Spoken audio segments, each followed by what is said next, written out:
Ah, shit, hold on. That was a weak ass clap. Hold on. Oh. There we go.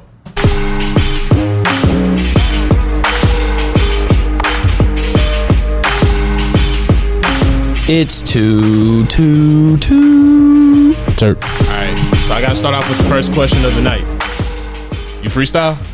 Do I freestyle? Man, you look like you beatbox too. Ah, shit. No, I mean, wait a minute now. No. Any freestyle I got will be so old school, it wouldn't even work. So we good. Hey, I almost thought you was gonna pull something out. I was like, oh shit. It could have happened, but no, we good on that. Alright. I love the freestyle though, but no. I heard with the beatbox, you was about to go back to the Grandmaster Flash flow, huh? I thought you was finna hit some Dougie Fresh on me though. See, I know a little. I could do a little something, but Right. see, you the first one to call me out. I don't know. We might have to. We get a little turped out. I don't know. We about to do something halfway through. Might happen. For real though. This gonna be fun. I'm already ready for this one. Yeah. See, I think this is our first what? This is our first podcast connection. Yes, sir. I think so. Yeah, this is our first podcast collab. We're looking forward to What it. do you mean by that? He got a podcast. What? Oh, we'll have to talk about it. I didn't know that. The Growhead Podcast. Oh, I have seen that, but I didn't realize that was yours. Yep, it's at the Lila Bank. Okay, Yes, it is. Yes, it is. All right, so if you haven't heard already, so I've seen the man a couple of times out there on the Instagrams, but the thing that caught my eye the most was that he has a store in my hometown of Belnoir/Normandy. Yes, sir. That's what really got me hype on this. So I've been kind of wanting to do this one for a minute. So finally I was able to get into a store, came through, we chopped it up for a minute. Hey man, it's a thorough one. I'm excited for this one. Like I said, this one I've been waiting to do for a minute. I'm glad to finally do one with somebody from the hometown. Let's give it up for AC, aka the Loud Bank. Appreciate that. Mm-hmm. You already know. Mm-hmm. Of course, I'm AC with Loud Bank Garden Supplies here in St. Louis, Missouri. Come by and see us. We at 8445 Natural Bridge. Hey. Y'all already know we got the Grow Girl from Grow Gear back. Hello. Hey. I haven't made it up to your shop yet. I've intended to. Yeah. There was one night that you had an event, and then it started thundering and lightning and raining, and it was crazy. We were gonna meet up out there. Yeah, that's right. And then we decided not to hit the road because it was a little too wild. But Right, yeah, that was I a got wild caught there. night. Yeah. But I did have a great turnout. Cool. Mhm. That's Yeah, good. yeah. People show up and support every time, which is amazing. Yeah. You know, I feel the love, I feel the respect. Hell yeah. No doubt. So, okay. I think how I want to get started with this one. Let's start with your cannabis origins. Actually, before we do that, yeah, let's be a little bit informal first. Let's have a little gang talk. Like, how everybody been? I ain't did that in a long time. Do a little heat check. How my crew doing? How everybody doing today? Hey man, it's 100 degrees. I'm drinking White Claw. I was in the pool earlier. Like, I'm doing good. Life is good. Life Yeah. is good. Yeah, it is, man. You got downtown St. Louis behind you, man. The Right. arch is here. You know, you're up high and living good. Yeah, life is good, man. Yeah. You know, all the hard work is going to pay off. So. Appreciate it. You already know, for both of us, for all of us, shit. Yes, sir. Speaking of the fact, we had a man introduce himself. Oh, Oh, Socialist T behind the scenes. Look at him. Look at him. He getting good with it. it's coming off real natural now. I'm saying. Look at him. Rolls off the tongue. I like it. Yeah. Hey, look at him. He getting confident behind that mic. Wait, what'd you say? No socials tea or socialist? Social. I like no socials. Yeah, I do Social, too. yeah. Yeah. I started, No we gotta social. start cleaning your name up. Yeah, because it can Somebody get, has to at this it can point. get dangerous out there for you. Yeah. We'll keep that. That's your alter ego for way too turp. Oh, okay, yeah. I'll just start wearing like a deep wool jacket and a babushka thing. Yeah, so he doesn't have any social media. So Donovan was calling him socialist, but I mean socialist. Yeah, so no socials is a little more, brings a little clarity. Yeah. Yeah. I think it makes my credit card company less worried. I like getting people a little confused. I feel like, add the content. Like, ooh, who is this guy? Right, A little right. Who's the mystery to it, socialist? Yeah. The socialist Yeah, from right. two terms. A little marketing. Yeah, what's your Instagram? No doubt. You're gonna have to make one. That's ironic, you know? Where's the Like, name? yeah, no socials, yes. That's cool. Just I have like one it. post on there. One post, right. Yeah. Okay. Now that I did the heat check, you know, that everybody see how everybody's doing and all that. Wait, now, how are you doing? How am I doing? Yeah. Shit. I'm doing good, Joe. We doing another episode. We got the crew in. Like, shit's going. We still doing the podcast. We're going to continue doing the podcast, so I'm happy. Good. Hell yeah. Appreciate that. Hey, look at you. Hey, you gotta Ain't check no in on the host every now and then. Appreciate it. Yeah. Yeah, that's like that meme that they be having. They be like, everybody be asking for, what is it? Nah, they be asking for a G, but they don't ask how is it. Right. Shit. That's But, how it is sometimes. yeah, every now and then. But, all right, so now, back to it. Let's get to these cannabis origins. So, how did you first start smoking? How did you first get familiar with cannabis? Man. That question goes far and wide.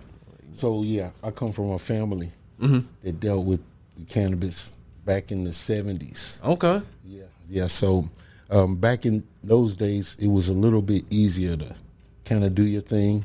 People was smoking openly, and, you know, it was kind of, you know, sex, love, and drugs back in those days. So people just kind of free. Yeah. But then the politician administrations changed, and then people wanted to blame this for a lot of the crimes and things that was going on.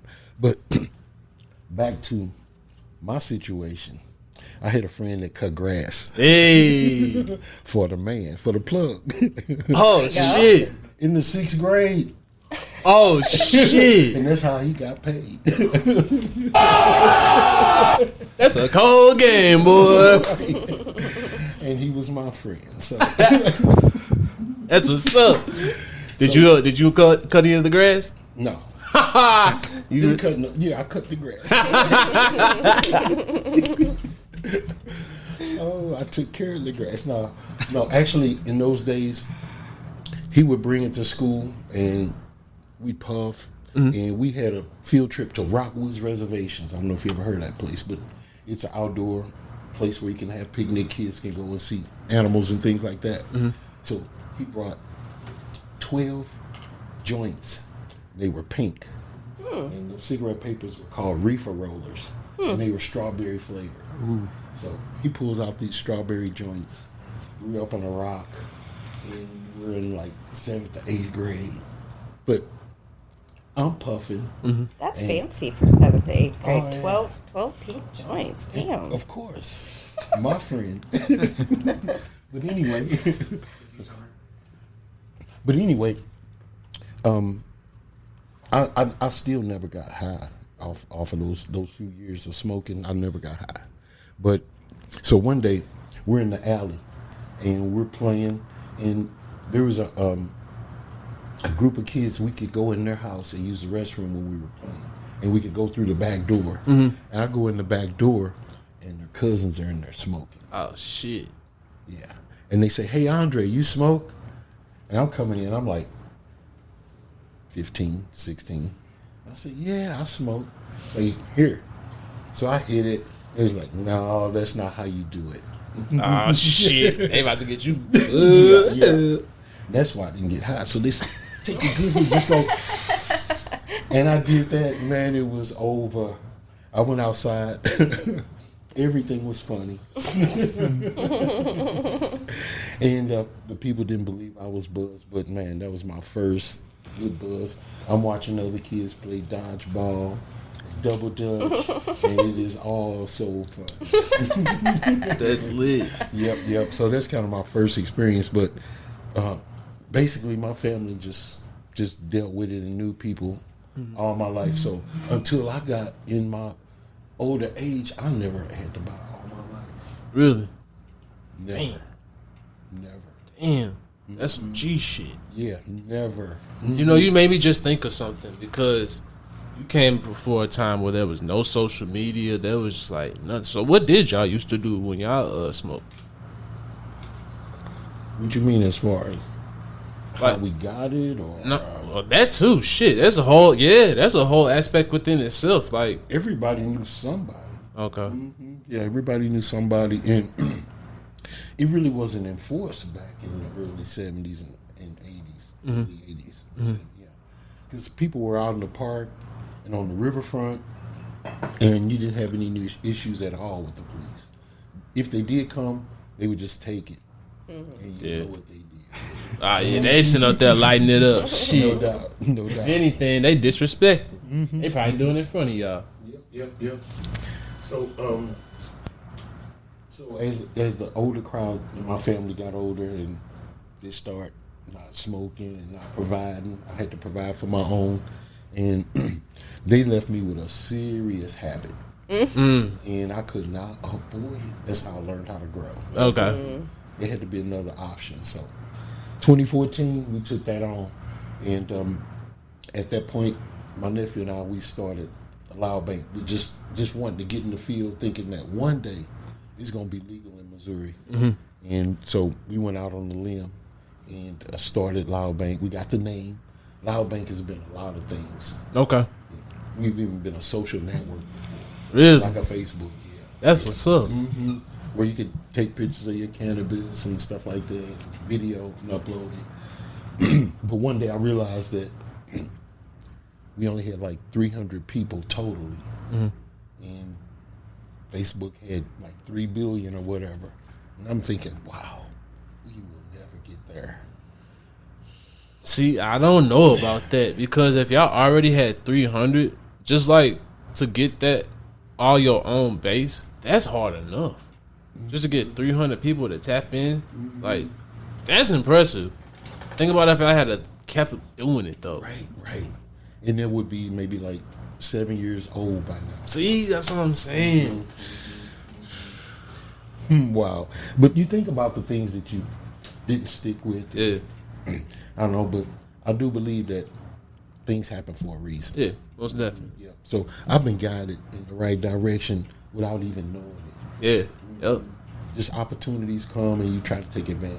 Yeah, most definitely. And you got to know which ones to go for. Too. Yep. Yeah, that's a fact. But most of all, you got to have a passion for what you go for. Mm-hmm. All day, every day. And I think a lot of people jump on things they see people doing, and it's like, wow, that guy's making the money. He's doing the thing, and they don't realize your venture, your struggle, with what you went through to get to that point, and just think they can just pop on the scene and do what you do. Not gonna happen. Exactly. That part. Yep. It's a lot of that. Like, I feel like a lot of people just don't want to pay their dues.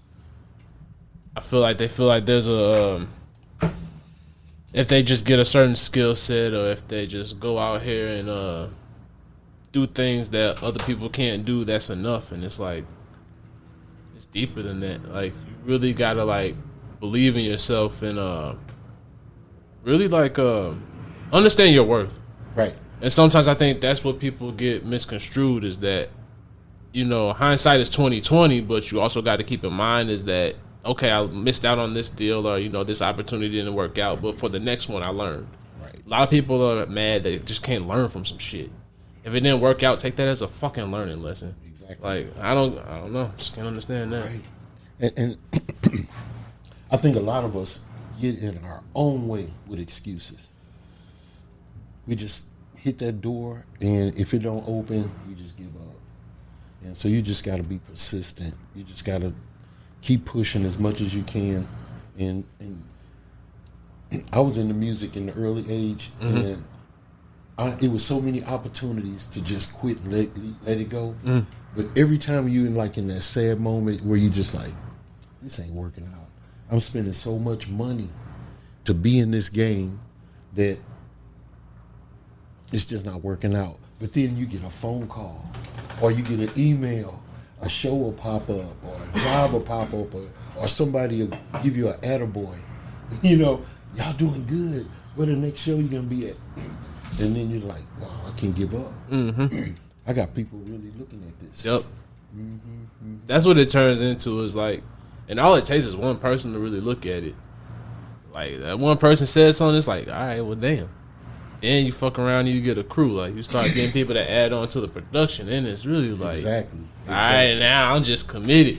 Right. I'm in it whether I wanted to really do it or not. Yep. And like sometimes, like for me personally, I put myself in those predicaments just so I have to keep going. Sometimes I just, hey man, if I'm feeling like too complacent, you know what? Go ahead and throw a monkey wrench in this real quick. Go ahead and get your life right. Exactly. Yep. Well, I can go ahead and tell you now that I think what you're doing is excellent, man. Keep doing what you're doing. Thank you. And here my kudos to you. No, thank you. You know, to make you keep going. Thank you. And don't let nothing stop you. You know, Appreciate that. don't let it stop you, bro. Got a nice group going. Yeah, work it out. You It'll already work. know. Hey, it's gonna be some conflict, but the next show y'all better get back together. Hell yeah. And forget about it. Hell yeah. Right. That's what it takes. You do have to like understand that there's tough conversations that have to be had. You can't be afraid of being honest, and you know, people do themselves a disservice when they avoid confrontation or real, authentic, you know, talks about whatever's happening, and yeah, really looking at themselves. But the main thing is, don't have excuse to quit. Right. Don't get in your own way. It's never like easy. Dealing with people is dealing with people, and you have to deal with people all the time, you know? It's part of it. That's why I'm always like, man, why does making money require me to deal with so many people? But it does. Yeah, that's the hard part.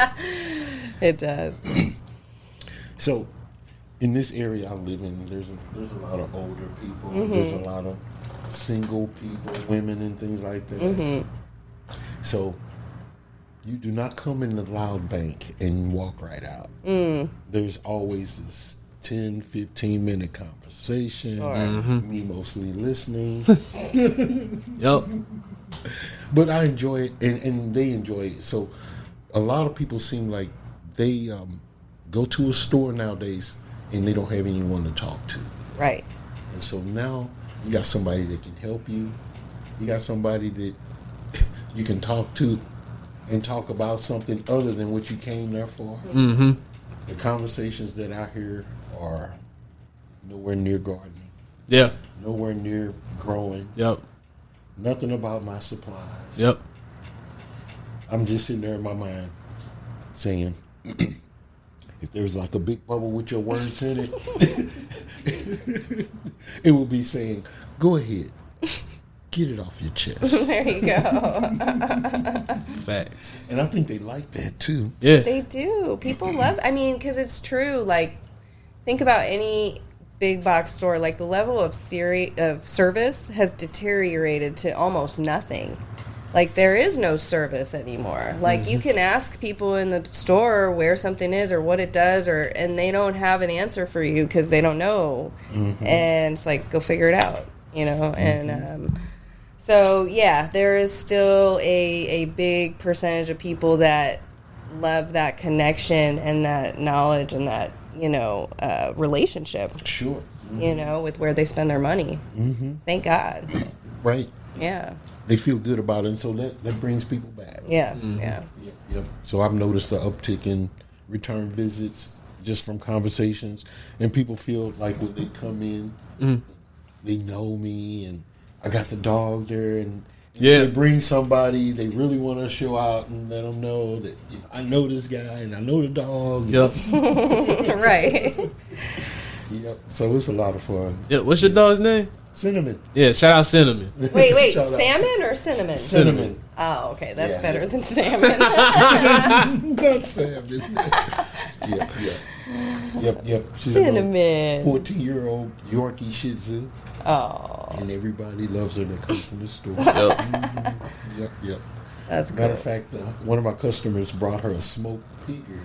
Say it again. A smoked pig ear. Oh, Yeah. hell yeah. He goes to the meat market and gets bones and treats for his dog. Yeah, he brought my dog a smoked pig ear. Cinnamon's got her smoked pig ear. That's cool. Right. Keep that thing away from me. Right. You never had pig ears? No. That's like a New Year's tradition. No. Pig. Like pig ears and pig feet? No. Or black eyed peas? Right? It is. You ever had it? Pig ear sandwich with mustard. Like maybe once or twice. See, I don't like mustard. So I've had it before, but I haven't had one in like maybe a long time. Yeah. Pig snout too, right? Yeah. I never had snout. Okay. I seen it though. Yeah, me too. I've seen it.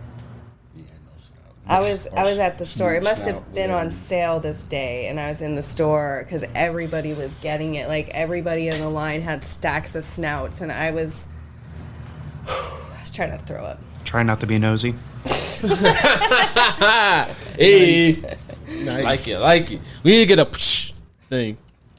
Right. Yeah, we gotta start practicing on our zingers and shit. Well, I'm like in my ideal world, I'm a vegan, right? Like I'm not a vegan, but in my ideal world, I am. So it was a lot for me to just like see straight up chopped pig snouts wrapped in plastic, like stacked up. Right. Yeah. And you're like, what's going on here?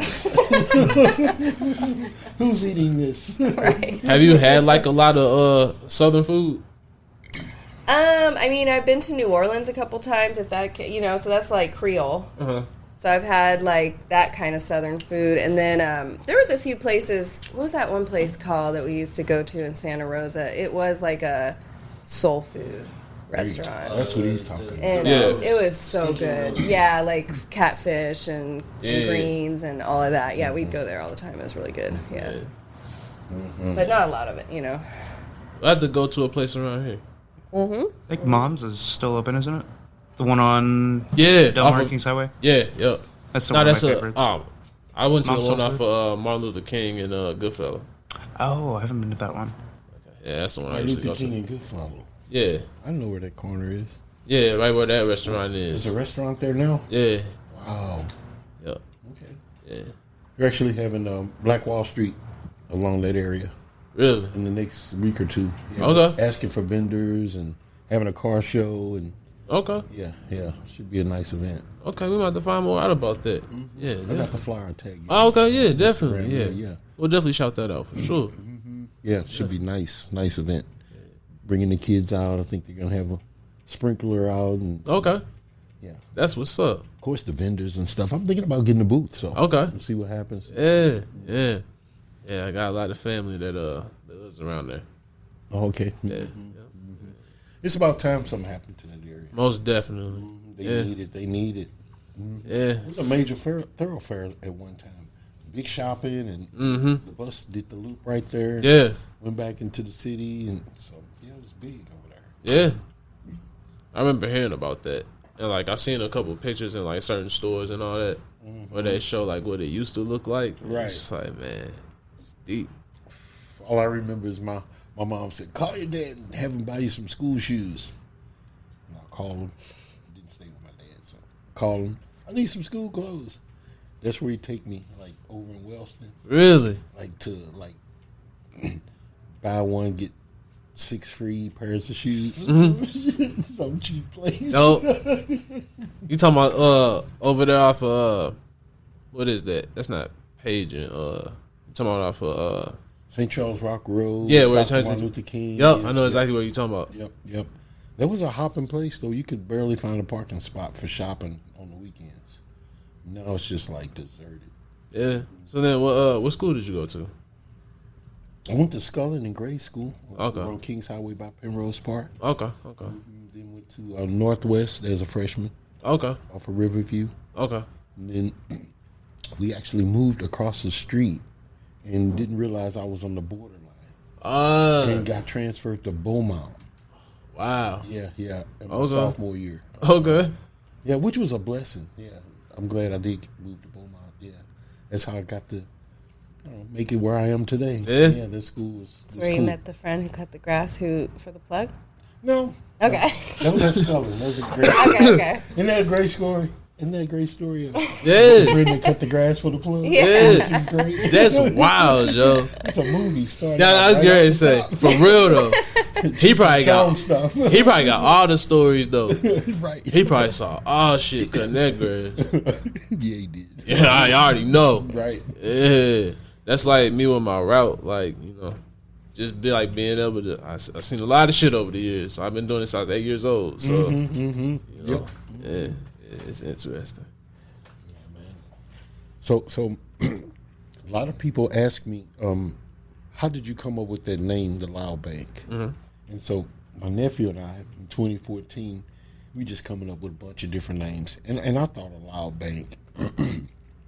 And he said, wow, that's pretty cool because maybe in the future, people will need to like store. It'll be just so much weed. And people just need to store it somewhere. And we'll just like be like a money bank. And you can just come up to the counter and you can say, I'd like to withdraw 2 pounds of my I like it. stash today. I like that. It's nice and cured and everything. Temperature control. Oh, of course. Perfect humidity. Yeah. Okay. I like that. Yeah. And so this is a figment of our imagination, but that's how we came up with Loud Bank. And Loud Bank could be a couple things, you know. When I was thinking of the name, I'm thinking of one day having some property, and then I got this nice stream going through it, and then I've got all kinds of plants growing on both sides. Yeah. Have you ever done that? Different strands, and that is the bank of the river, and I'm growing loud. So I know people who've done that do grow like in the river. really Or like, yeah, in the middle. Have you ever? Okay. I've heard in about the that. river, huh? Well, just on the along bank, banks, right? yeah, or like in the Exactly. middle, yeah. Got a real loud bank. Yeah. There you go. I don't know how loud it is, but Well, obviously the chief in my neighborhood knows what loud is because he came in my store and he said, "Oh, so the name of your business is Loud Bank, huh?" I said, "Yes, sir." My daughter told me what loud was. Man, he better quit hating. He better quit hating. I better leave my man alone.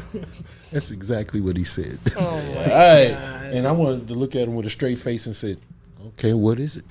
That's right. Yeah, let him know. Tell me." Yeah. But actually, I've had no issues with him. Right across the street from the Bill North Police Station. No issues. So I sent the chief a letter. I sent the mayor a letter. And let him know what I'm doing. And leave me alone. Facts. Facts. You already know. You know, let me leave it Pull alone. on the parking lot. I want to try to start conversation. See, you ignorant. Yep. You can start conversations if y'all really want to. After that letter, no more Yeah. pulling on my parking lot. Yeah. Yeah. Yeah. Don't be my butt. I'm not interested. If I need you guys, I'll call. Yeah, protect and serve. Thank you. So those are some of the little issues you may go through trying to start something in some communities. Yeah. But that was another reason why I was really happy that you were doing it. Because, like, there's actually quite a few black on that strip. But it's like we're losing a lot of them as well, though. So it's good to see, like, that at least in this area of Illinois, like, it is predominantly black-owned businesses. Well, not predominantly, but there's a lot of them around there. Sure. At least rent them out. Like, across the street, you got the car wash. But, and before you get to the car wash, there is a little mechanic shop. Yep. The guy's been there for forever. He services a bunch of the UMSL kids and all that. I've heard he definitely takes care of them. Yep. And all the businesses are supportive of each other. Yep. And matter of fact, the guys from the car wash came over and bought some supplies from me the other day. And so then I made an appointment to get my windows tinted because they do window tint at the car wash. So, Really? yeah. I didn't even know that. Yeah. Yeah, so we just kind of support each other. Yeah, I remember my mom, she used to always get her car washed over there. They do a good job. Oh, yeah. Yep. Yep. Customer service means a lot, man. And it's far few in between when you go to the big box stores like Walmart or Menards. I guess Menards is not too bad. It's not as bad as Home Depot. But Oh my God, it's so funny you say that. That's like our family joke. Like, my son and I are always making fun of Dylan because he, like, loves Menards. We're like, oh, are you going to Menards? Like, that's his favorite place. So, yeah, they must. yeah, okay. Yeah, Menards. They're pretty helpful. Yeah, I guess. Compared to all of us, No doubt. Menards is his happy place. They got people playing piano in there. What? Yeah. I saw that. Yeah. Yeah. Hold on. How the hell you got piano at a hardware store? I'm just He's saying. up on the second floor. Yes, There's a grand piano up there. Yeah, I yeah. have a lot of stuff. I usually buy train model stuff there. Okay, that's one thing. yeah. But like a piano in a hardware store, like I'm picking screws and you got Beethoven in the back, like It's that don't classy, match. It's enjoyable. When you go down south, they have petting zoos at like Buckeyes and stuff. Yeah, that sounds like some country shit. I don't know. That sounds like right. Yeah, that sounds like some country shit. So actually, you know what? A piano, that is some country shit. A piano in the hardware, you know what? Yeah. Right. All right. You know what? Now you think about Good it. music, save some money. Yeah. Good point. Yeah. I guess I never looked at it Piano like is that. country?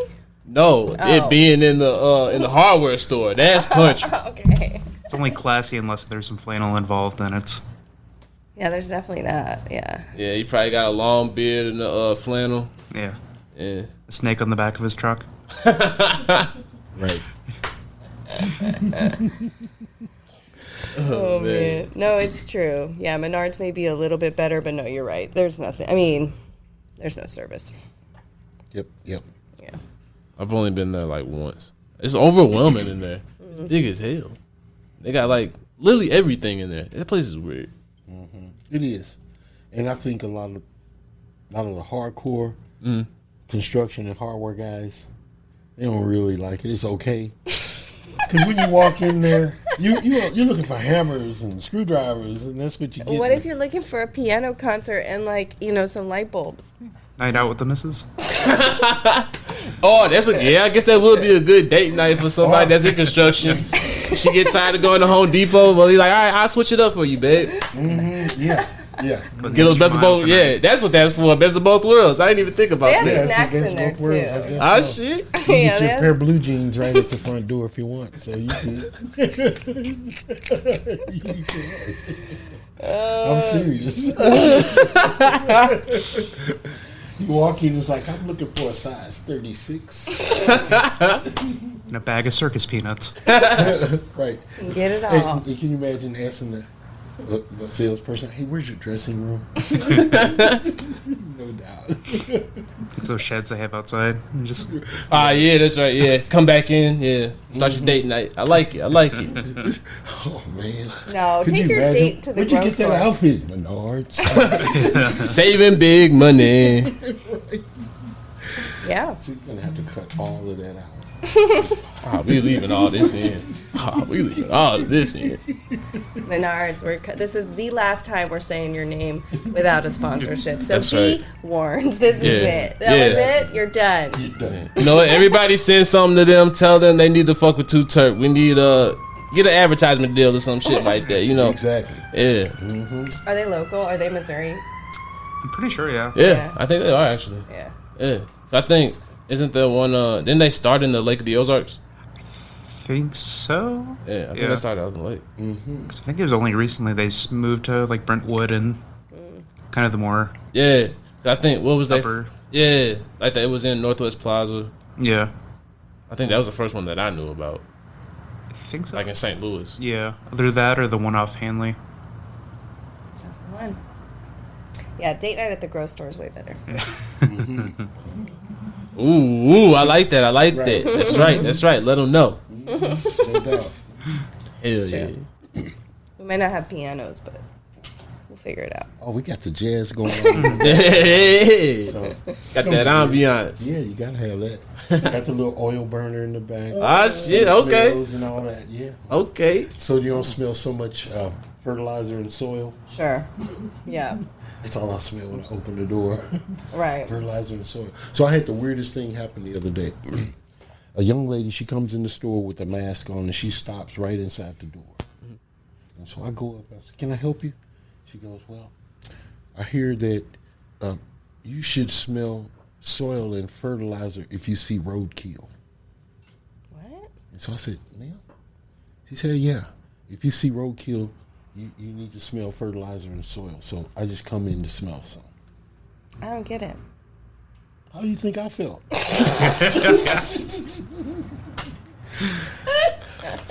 So she stood there for a few minutes. It might be the episode name. So she walked out, and all I could say, what just happened? So she left after that? You She never walked did right figure out what the fuck she was talking But about? then some other customers came and said there's a dead cat in the middle of the sidewalk. Oh, shit. About a block away. Yeah, and she saw that. And she said if you smell some soil and fertilizer, I guess it makes you feel better. So, and so just so happened on her way, there's Loud Bank. What a coincidence. Hey. So it's just like, really, maybe that's just a premonition. Yeah. So was she trying to like cleanse her palate from the roadkill? You tell me. So, Like you know more about this than me. nah, but real talk though, like, so was she from around there? I've never seen her before. No, I'm just talking about, was she from like the Midwest period? Cause like, how does she even deal with life? There's roadkill all over these streets. Like, where do you not see roadkill at is the real question. Exactly. I'm just saying. Armadillos and everything. Oh, They're a yeah. little further out, but yeah. A little more Cats, concerning. dogs. She's that close to roadkill, though. Yeah. You just stay in your car. Like, I don't know what.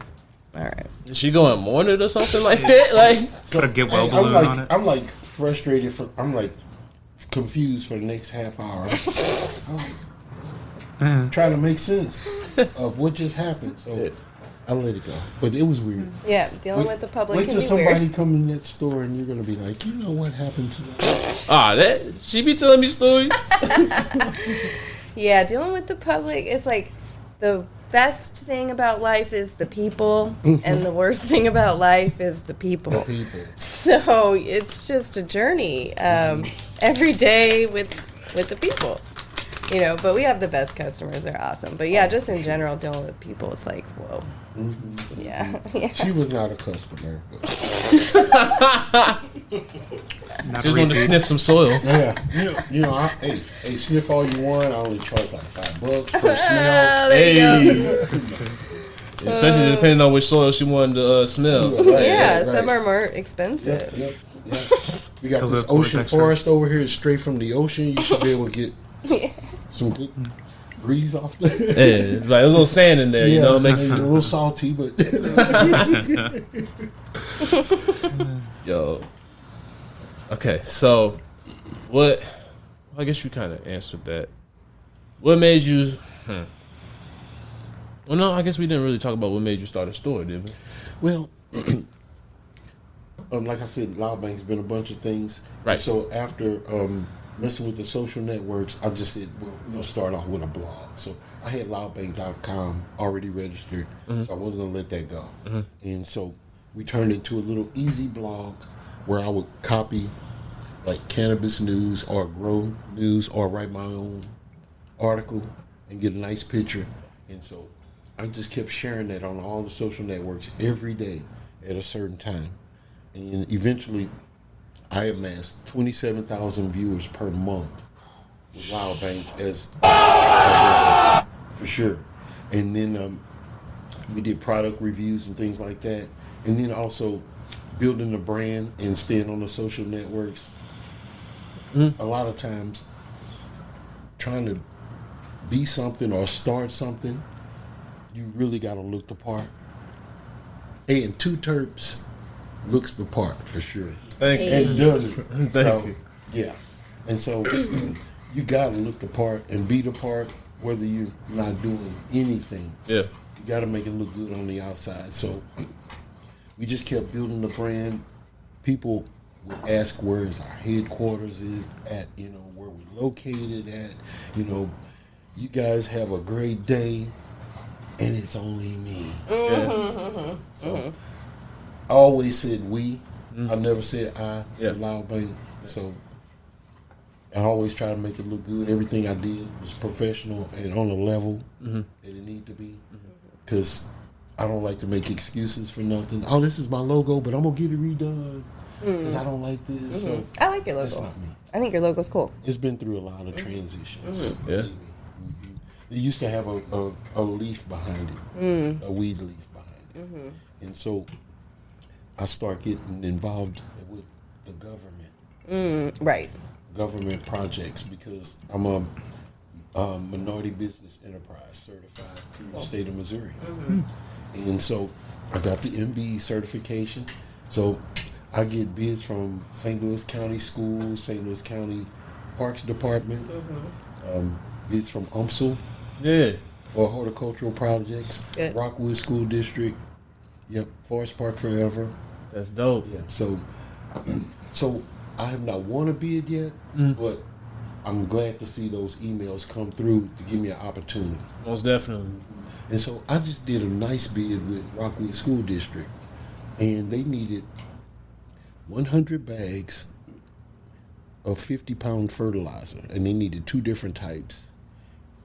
And I called the company that supplies those, and I asked them if anybody was ordering this amount of quantity from them, but I needed a bid and I needed a delivery cost added on to it. Nobody's asked for that. And the bids came in the other week, and the same company that I called for the product got the bid. Ooh. That is not friendly. Not friendly at all. Yep. And it was only $149,000. My bid. And I'm sure they can underbid me. They gave me a decent wholesale cost, but I'm sure they can. They went direct, huh? Oh yeah. So they found out where what the project was because I needed to deliver it, and it's 18-wheelers, 2 18-wheelers full of product. So I have to get them the zip code and the location. Why would they for do the that? delivery. They probably wanted to check and see if it was true. And said, hey, we can just go ahead and take care of it. See, I could see the school district bypassing you, right, to get a better deal potentially. But why would the company do that? The that's backwards. That's a lot of money. Yeah. So I'm just the middleman. Right. They're the wholesaler. Right. And But I'm just saying, if you brought them one contract, you could bring them more. So why would they cut you off like that? You know, I could see the client trying to jump, but for the, supplier to try to jump, that's fucked up. yeah, that's that's exactly what happened. That's the way. I mean, that's the way of business now. Like that's what's happening in every industry now. So when they give me a price, of course I gotta mark it up something. Right, of course, yeah. And so then when they turn in their bid, it's gonna be much lower than me. Yeah. You gotta talk to the mic. Sure. So when they turn in the bid, it's gonna be much lower than me. Right. And so usually the school district goes for the low bid. Guess who you're not going to go to next time you have a contract to, you know what I mean? Stupid. Bad business. Yeah. Yep. And so the school spec their product. That means they wanted that product. And so next time when I ask for it, I will have to have some kind of disclaimer or better still, what I'll do is say I need that delivered to Loud Bay. There you go. Yep. A workaround. You'll bring it right And to then them. when the delivery date come on, I'll go, you know what? Actually, yeah. Last minute changes. Exactly. Man, that's so what messed we'll up. do. I'd be so mad. Did you let them know how you felt about it? No, but I talked to some of the people that help me with my business decisions. Yeah.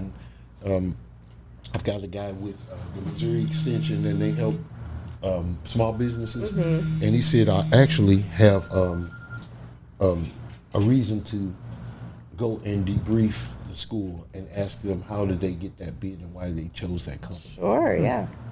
Yeah. And then from that point, I can determine if I need to investigate further. If they got that bid from me. Right. So Right. there's some options, but you know how it is when you have a business, you got to pick your battles. Yeah. I don't have time to fight that battle. So Well, the way I look at it is, okay, they got that one, but they just potentially missed out on a lot of more opportunities because they decided to operate that way. Thinking short term. Yep. So you live and learn. It's a lesson learned. So next time I know, whenever I order something, it's got to come to my address until the last minute. We'll tack on a couple $100 for the switch. Sure. For the change. Yeah. Man, that would piss me off. Yeah, but that's like, as a small business owner, you always got to find like different tricks of the trade, and that's when like you were saying, like you got to get in good with more so like have customer loyalty, because you got to make it to the point where the companies will try to come to you, and you got to make it to where they rock with you so hard to where it's like, nah, we'll go ahead and get it through them first. Like with the business that we've been around for so long. There's been times where other people have tried to come in and like tried to supply some of our stores, and they're kind of like, nah, unless they doing it, we good. So it's like one of those things that we got to build with, like how we have to deal things. We really have to really go in and like get with these people on a personal level, and that's the only way that we could really make things happen. Yep, exactly. You can't even do the business thing. You got to go past business. And not only that, you got to build that relationship and work that relationship. Yeah. A lot of times people have to see you. Exactly. You got to show and prove. Yeah. And, because they're saying, well, this guy, he needs me or wants me, so he's better. He's got to keep calling. I'm not going to keep checking in on him. He's got to call me. And maybe that third or fourth call or third or fourth conversation, they open up and find out that you're serious, and then you can move forward with that relationship. Yeah, a lot of times. So. Yeah, and that's the point that Loud Bank is at, because I'm dealing with construction companies on the side to do irrigation and landscaping, and we had the opportunity to bid on some landscaping for the new soccer stadium downtown. Nice. Yep. But I was a sub to Burns and Jones Construction, who does a lot of park and landscape work, and they were going to do like the sidewalk flat work, and then Loud Bank was going to provide all the plants and the soil, and also the labor to plant the plants. That's that what's project. up. But they actually picked another company that had more minority participation, and they were also low bidders. So low bidders gets most of these city projects. Wait, tell me, what did you say first, though? They have more minority participation? Yes. How's that? So all the government projects, city projects, and county projects, construction-wise, they have to have a certain amount of minority participations, because minorities do not own the big companies. Right. And the minorities will not get the work. Okay. If they don't demand minority participation. So it's in the contract. But what company had more minority participation than Loud Bank? That's what I'm trying to understand. So Loud Bank was a subcontractor to Burns and Jones. So okay. I was their minority participation. Okay. And so when you fill out that bid, you have to tell how much minority participation you have. Okay, so you were a part of it, but not the. Okay, I understand now. Okay. I'm like, wait. Yeah, it's a shame that it comes to that. Yeah. And so there's a certain percentage of women. That job required 7% women participation. So if they didn't require that, the women in construction probably would never get work. Right. So it is required to have some women on that job. So right. And then the minority participation is not only black, it's Hispanics, it's foreigners, it's whatever. Okay. I understand. And so they had 35%. Okay. Which I was pretty impressed, because they only needed like 15 or 20. Okay. Well above and beyond the call of duty. Yeah, and that's that project. Honestly, for Missouri and St. Louis, that's pretty impressive to find that much diversity, for real. Yeah. Well, in the long run, it's going to all work out for everybody. Most definitely. As people accumulate wealth and whatever, that makes the city better.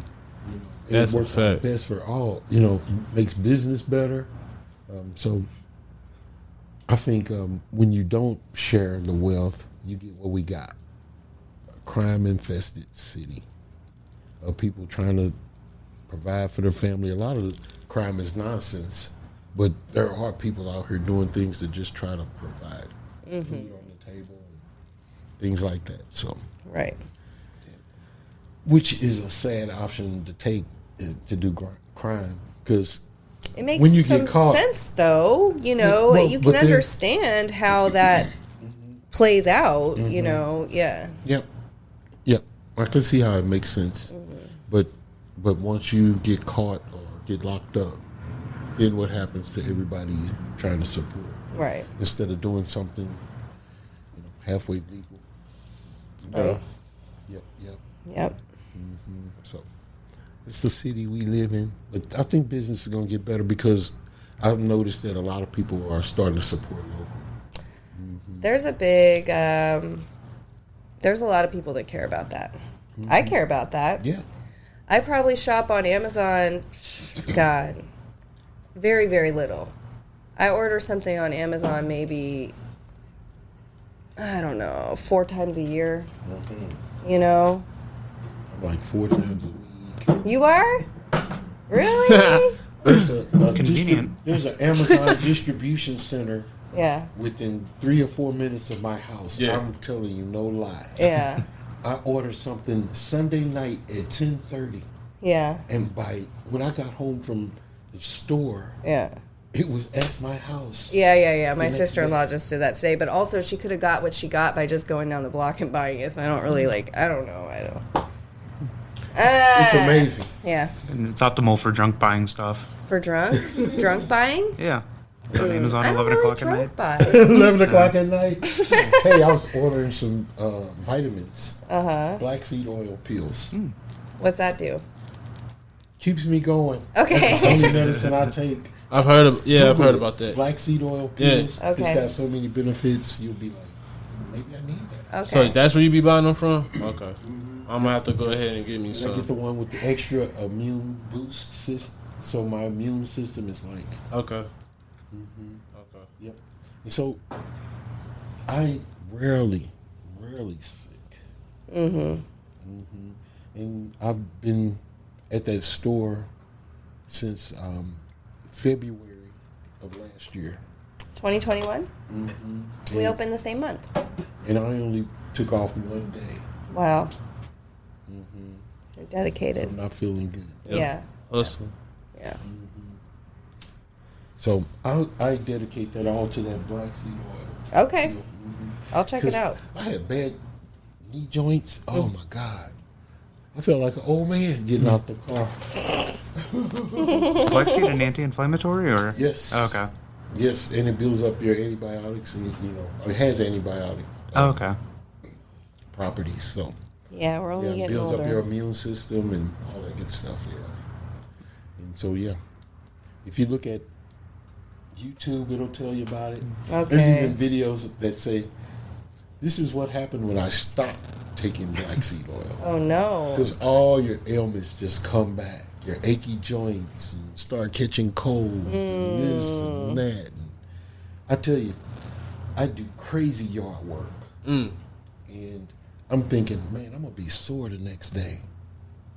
Never sore since I've been taking black seed oil pills. Never been sore. Okay. What do you have in your garden? Strawberries, Okay. some peppers and cucumbers and broccoli. Okay. Okay. And then I looked up and some russet potatoes were blooming by my refrigerator in the bag. So you. So I cut them. Yeah. I got them in like 5 buckets of potatoes. Wow. Ooh. Russet potatoes, yes. Who needs some? I got extra. Shit. Yeah, I'll take. I keep wanting to do. You doing them in like a container or something, right? Because they'll take over. Or you So- have them in a. I got them in 5-gallon buckets. Yeah. And so I cut the little nodes off of each potato, and which is kind of the wrong way to do it. But I put them in some soil, and they start coming up. And so you take each one of those little spuds or whatever, and you only put like an inch or 2 of soil in a bucket, and you put that thing down there. And every time it grows up, you pop the leaves off and add more soil. So only maybe 3 or 4 inches is showing. And so once it gets out of the bucket, you can't add more soil. But then you get all those roots out of that stalk. You gotta dig them up. No, you Oh. Dig anything. You just dump that 5-gallon bucket over, and potatoes just fall everywhere, and you love it. Okay. It's like my favorite thing to grow. I really I wanted don't care to do about the potatoes taste. this year. I just love that surprise. Yeah. I love potatoes. Potatoes are my favorite vegetable. You water those things all summer, and you get a lot of greenery and vines, but you don't know what's in that bucket. Right. Yeah. You don't know what happened, what's going on down there. And your first time, it's like, I don't know if I'm going to get potatoes or not. But then you just turn that bucket over and you shake it, and everything falls out. Yes! You got big ones, you got little ones. It's like 40 or 50 potatoes. Yeah. It's an It's Irish such Christmas. a surprise. It is so exciting. Yeah. It is. I'm pretty sure, like, we created this whole teepee for this sugar snap pea. We have a few of them. And I was, like, so excited to see these sugar snap peas climb the vines. Like, I couldn't wait. And I don't know if they're going to do it. I'm so sad. They might be stunted. Uh-oh. Oh, you're saying, Oh, yeah. oh, no, what happened? Yeah, What you happened, should have Donovan? went into the. Your joint's falling apart. Oh, wow. Too bad you didn't enter into the contest. Probably would have won this time. Hey, look at that. Slip right back in. What a shame. What a shame. You know. I'm sorry I didn't participate. I would have made sure that you had a joint that didn't do something like that to you. God. I'm still working on my filter game. My filter game weak, yo. That's right. It's all good. Hey. I gotta work on that part. That's the only part that I'm lacking at. Well, you know. Hey. So Yeah. that's not the first time that happened? I think Waxy was the first. Yeah, I think it was Waxy. What? Was it Mo Stanky Day? Oh yeah. Mo. Yeah. Oh, and we rolled the minnow? Yeah. It was bad. That was the first time I tried to roll, because that was like the first time I had really tried to really roll for real. I did it on air. So, Okay. just struggle. It was really bad. That's the only time I actually hand roll is on air. It's like, I like it when the pressure, like it, and I won't like try if it's like just like on some regular shit. It's like it's got to be something attached to it for me to like. I got you. Yeah. So, do you roll joints? Because I've seen you roll a few blunts a couple different times now. Do you roll joints? Yeah, Yeah. I can roll joints. Yeah, we should have. I You started roll off I on know. joints. Next time we gotta have you in the contest. Oh yeah, I roll joints like I roll blunts. Big and smokable, I guess. Yeah. Mm-hmm. Then like shout out Gerald, definitely 420 for this. Definitely fire. Yeah, smoking on Sure. that. Yeah. Definitely fire build for. Ooh, yeah. No, that was a nice little mashup. What strain is it? Huh? What strain we got here? It's that Gary Payton. Yeah. Gary Payton. Nice. Yeah, shout out, bro. Appreciate it. Yeah. I made sure to save something for the episode. I think this is my first time trying it, so cool. Same. It was the first time I had the regular Gary Payton. I've had strawberry Gary before. That was good. Bitcoin. Yeah, shout out. As a matter of fact, I believe it's his birthday today. Happy birthday. Oh, Yeah. is that what we have? Is the strawberry? No, this is Velvet. Oh, okay.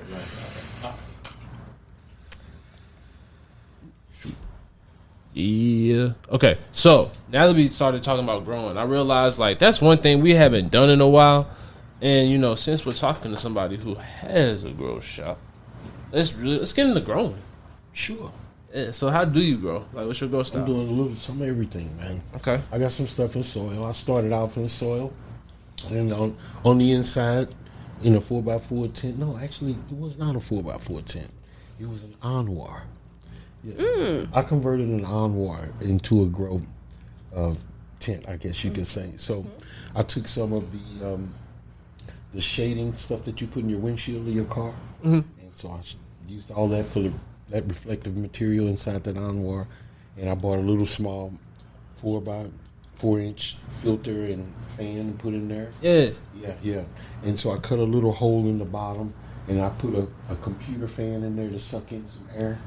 Matter of fact, that's been since 2014, and that computer fan's still working. Oh, you still using it? Yeah. That's hard.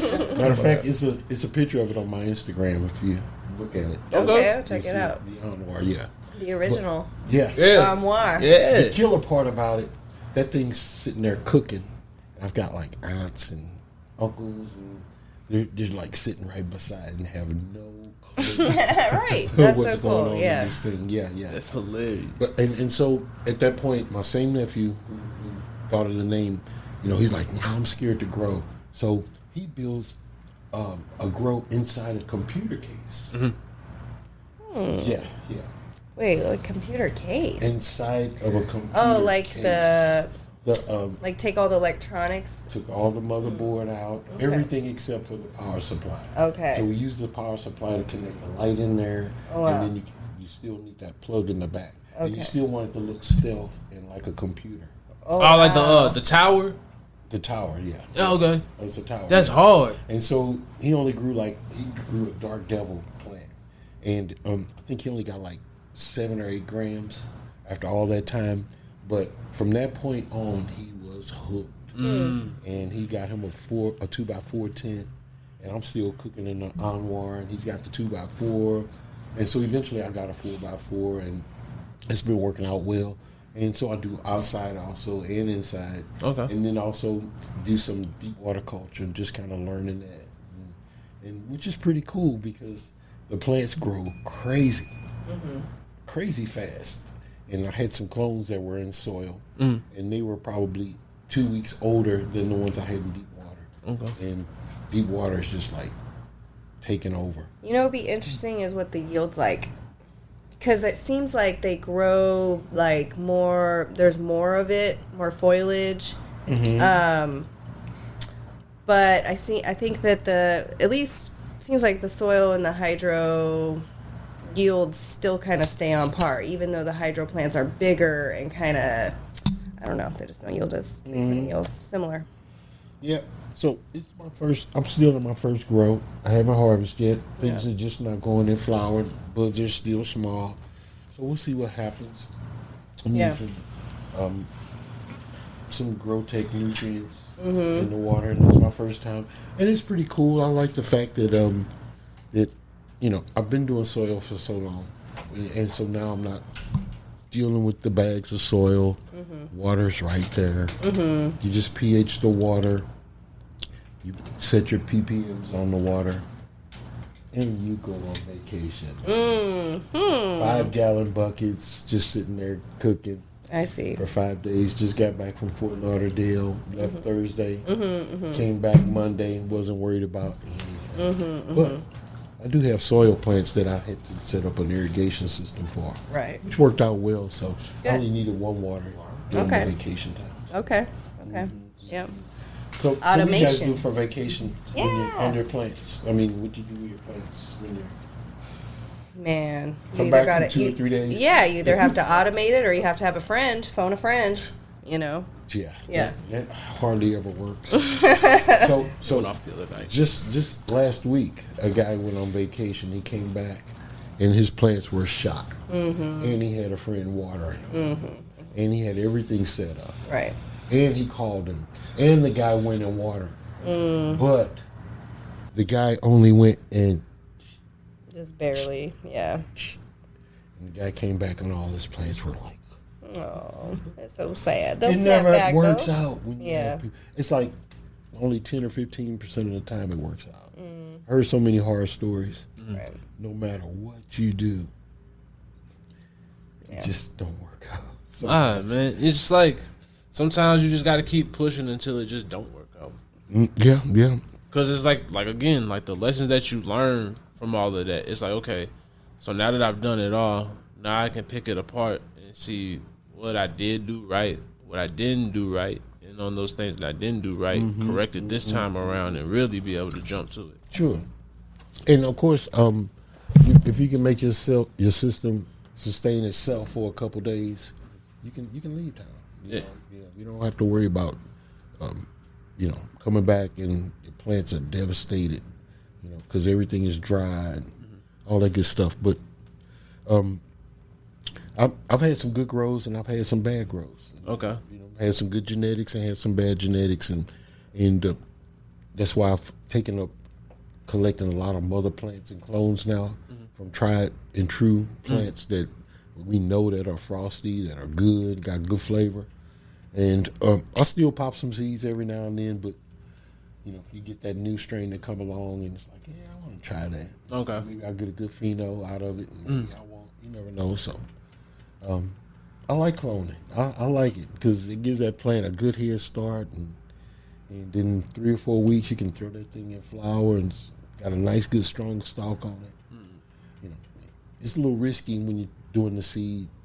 You don't have the right lighting. That seed can get so long, stretching for light, and then just flop over. A lot of times, once it bend over, it's hard to save. Gotcha. Unless you got some good propping skills and your soil is right. Because if your soil is too moist, that's another reason why it'll take a dive too. Okay, so what do you recommend for like a good soil? Well, I use like a Jiffy Seed mix myself, which is just like a little cocoa peat mix, and then I'll add some perlite with that. Okay.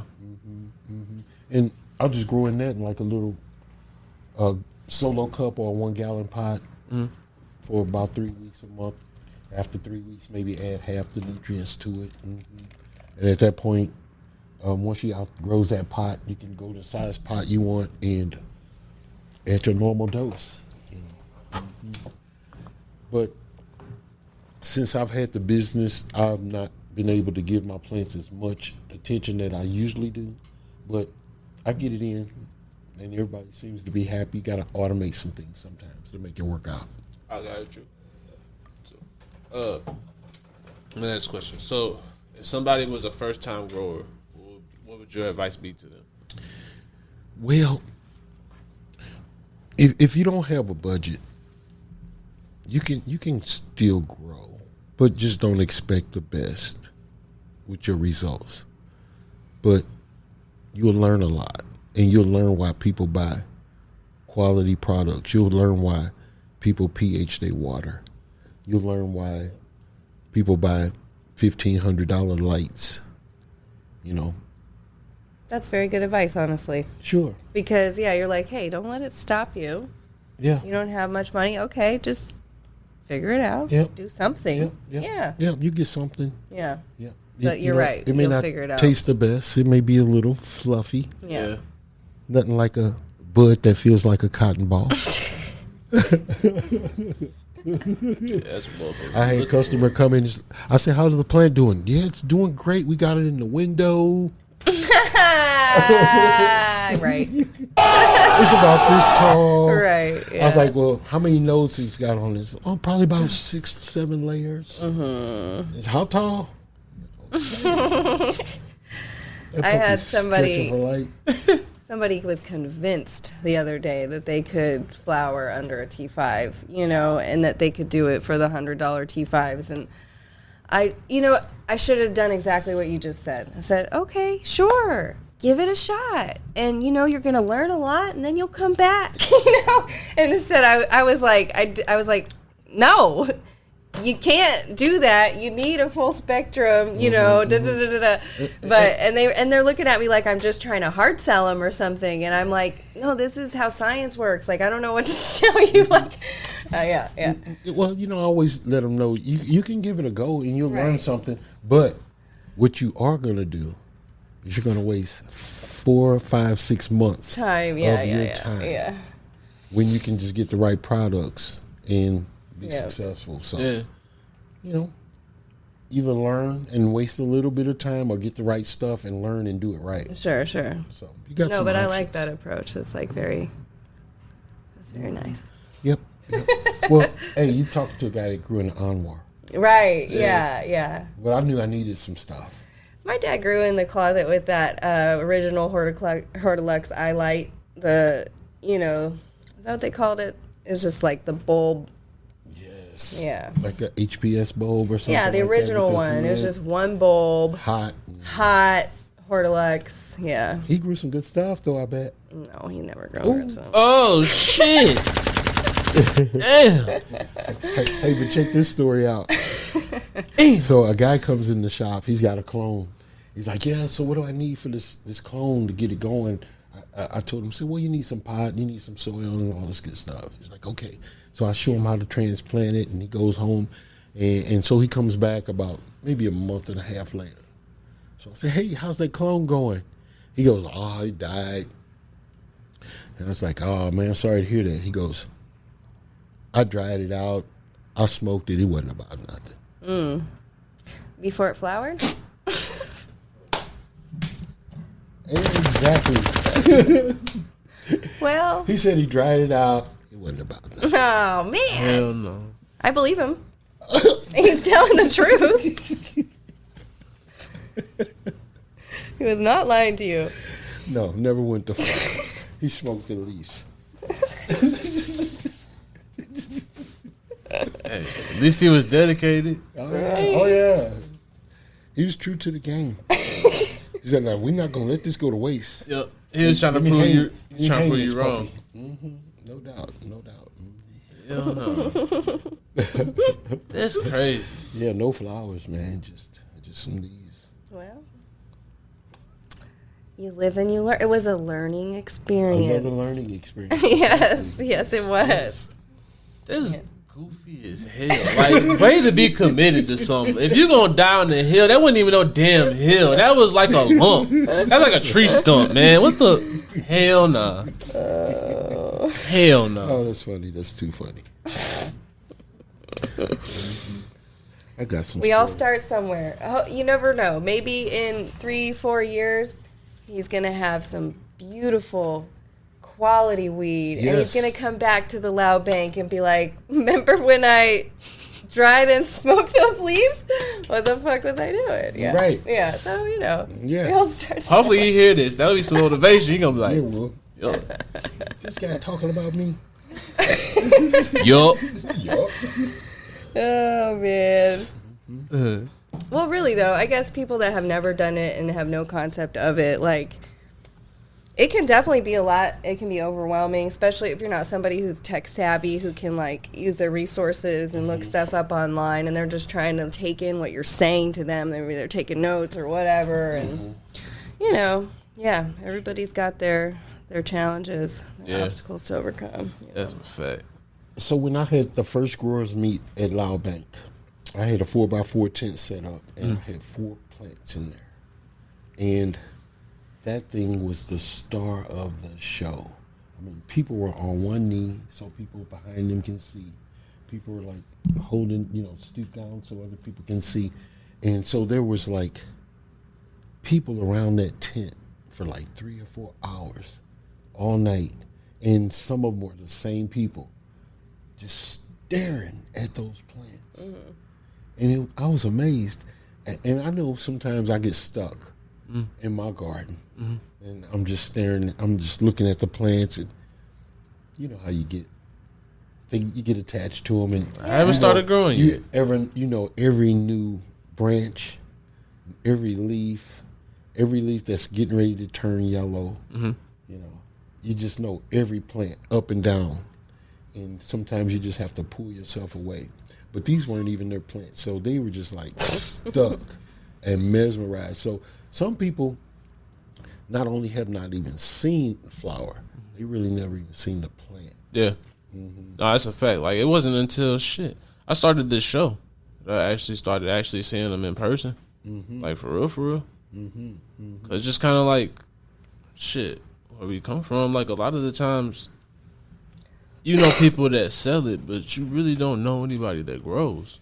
So it's kind of like something that you really wasn't privy to unless it was somebody in the family that really did that. But if you kind of just trying to figure things out, like, shit. Sure. Yep. I've seen so many people just don't know what's going to happen when they get the plant. So what do I do next? Yeah. So why am I changing the light schedule? And then to see buds, you wouldn't believe how many pictures, how many phones come out when they come in the store. Look at this. Look at my plant. Oh, I see 1,000 plants a week. It's like crazy. People You see love them it. one, you see them all, but I mean, you know what I mean. Oh, not theirs though. You haven't seen I theirs. haven't seen that. Yeah, it's I cool. need to take a quick break if I can. Yeah. It's okay. Yeah, yeah. go ahead. You got anything for the Turp Report? I do. I do. Though I love his take on it. All right. Well, But yeah, we'll do it anyway. all right.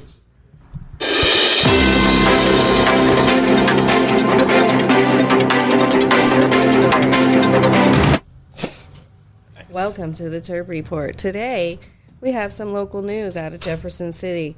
This story came out on June 10th by Jack Suntrup at the St. Louis Post-Dispatch.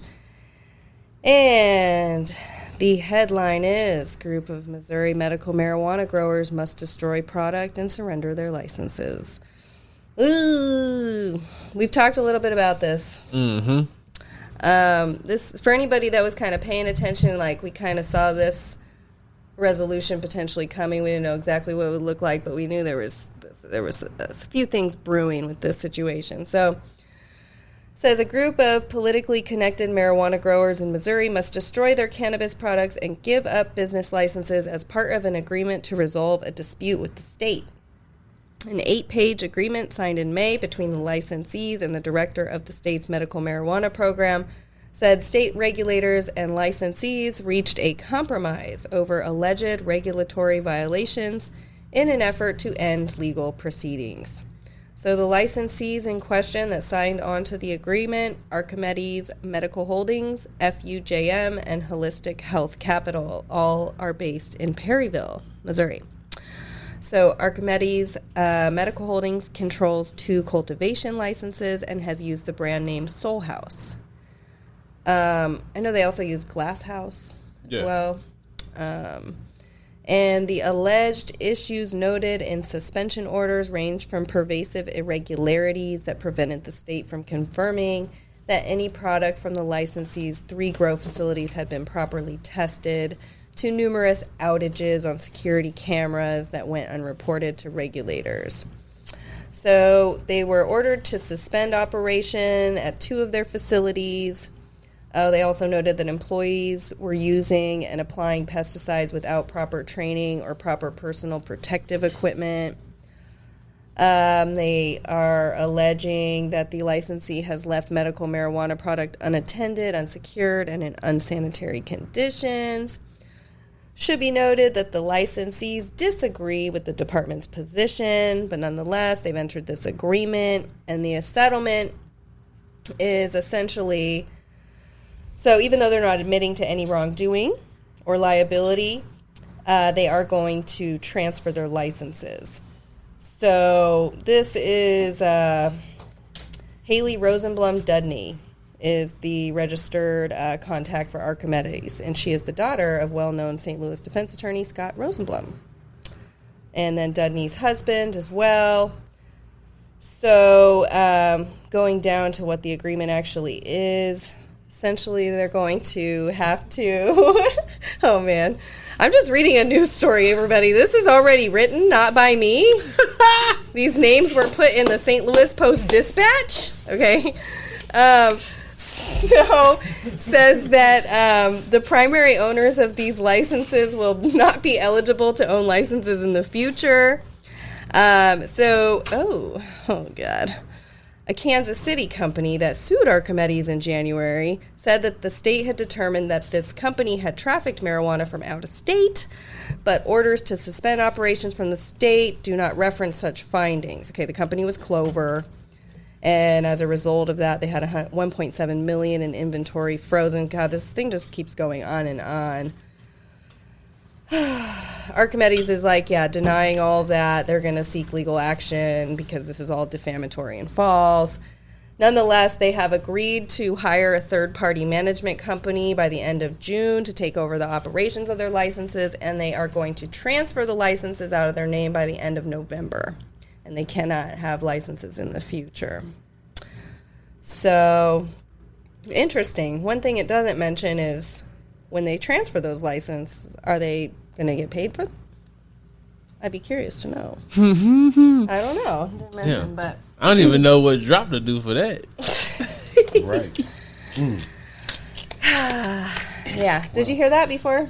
You only heard like half of that. Yeah, I heard half of that. Yeah. You're not sure what's going to happen with a situation like that. Yeah.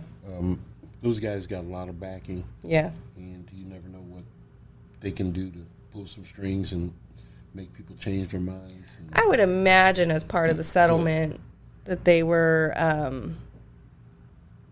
trying to at least leverage that they can sell those licenses. I mean, they're saying transfer, but I would assume that there's some compensation when they transfer those licenses, but maybe not.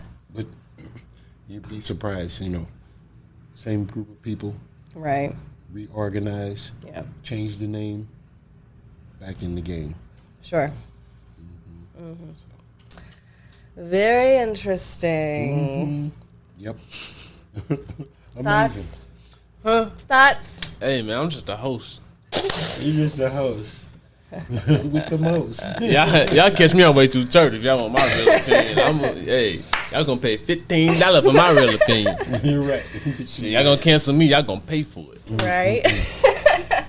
It's all good. Oh man. So, there's different, I've seen like some different commentary, like some take on this is, hey, look at the Department of Health and Senior Services, like keeping tabs on things and making sure that things are getting checked in order and all of that. They're handling business and getting the bad actors out of there, right? And then another take is like, okay, whoa. They've been accused of trafficking product from out of state. Why are there no criminal charges associated with this? Isn't that typically like jail time for most people? Or, so yeah, it's interesting. Yeah. Well, this whole market is going to be interesting because it's all new to us. It's new to everybody. People that are making the rules, people that are making the laws, it's new to them. And then you got people making the rules and the laws that don't get buzzed. And, it's crazy how they may even still have a self-stigma against it. And they're making the rules. Yeah. And so I think there's a voice out there. And I think we're moving forward and making progress because I've just come from a day where it was a simpler time. This didn't mean that much. But lately, people found out a way to profit off of it. And not the black market, but the system. Right. Yeah. The value of the licenses, right? Well, not only that, I'm just talking about in the past, before legalization period, they found a way to profit off of it by locking people up. Right. And so, changing the laws from where I come from means a lot. Yeah. Because it should, there's people that thought this would never happen. Facts. And I know it should be more, and, like people who getting exonerated in jail, and there should be ways that people can start their businesses, and the past should not affect them. Yeah. Of course, we need that, but Yeah. I think it's going to probably be little steps because there's such a stigma behind everything. So let's get the law passed, get things moving, and all laws get modified and changed a little bit to satisfy the people eventually. So I'm thinking in 4 or 5 years, adult use is out here. We'll be like Cali and Denver, where somebody's lighting up. It's no big deal. You walk in a place, you smell something. It's no big deal. Because that's how it is out there. Yeah. But you smell something here, boy. The nose is. I've had it happen to myself. Yeah. I'm in Schnucks. And I'm like, ooh, I smell it. Somebody's got it. I smell it good. Somebody in here's got it. Oh shit, that's Is it me?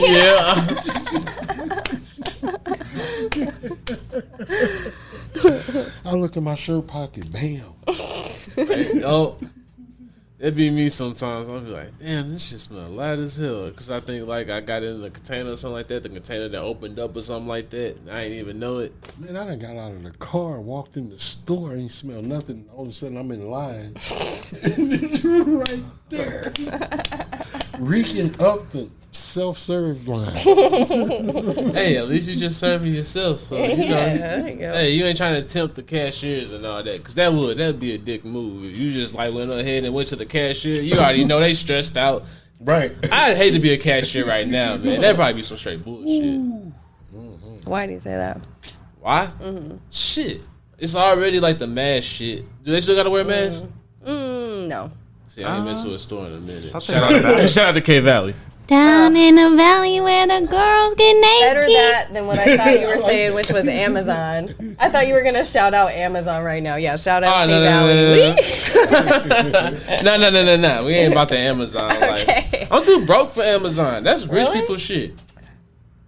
I feel like it's for what? For like the food or just for in general? All of it. Like you said. So okay. Like the reason why I like to shop local because I'm fucking broke. Like I can't afford the delivery fees and all that shit. Like you just go to it yourself.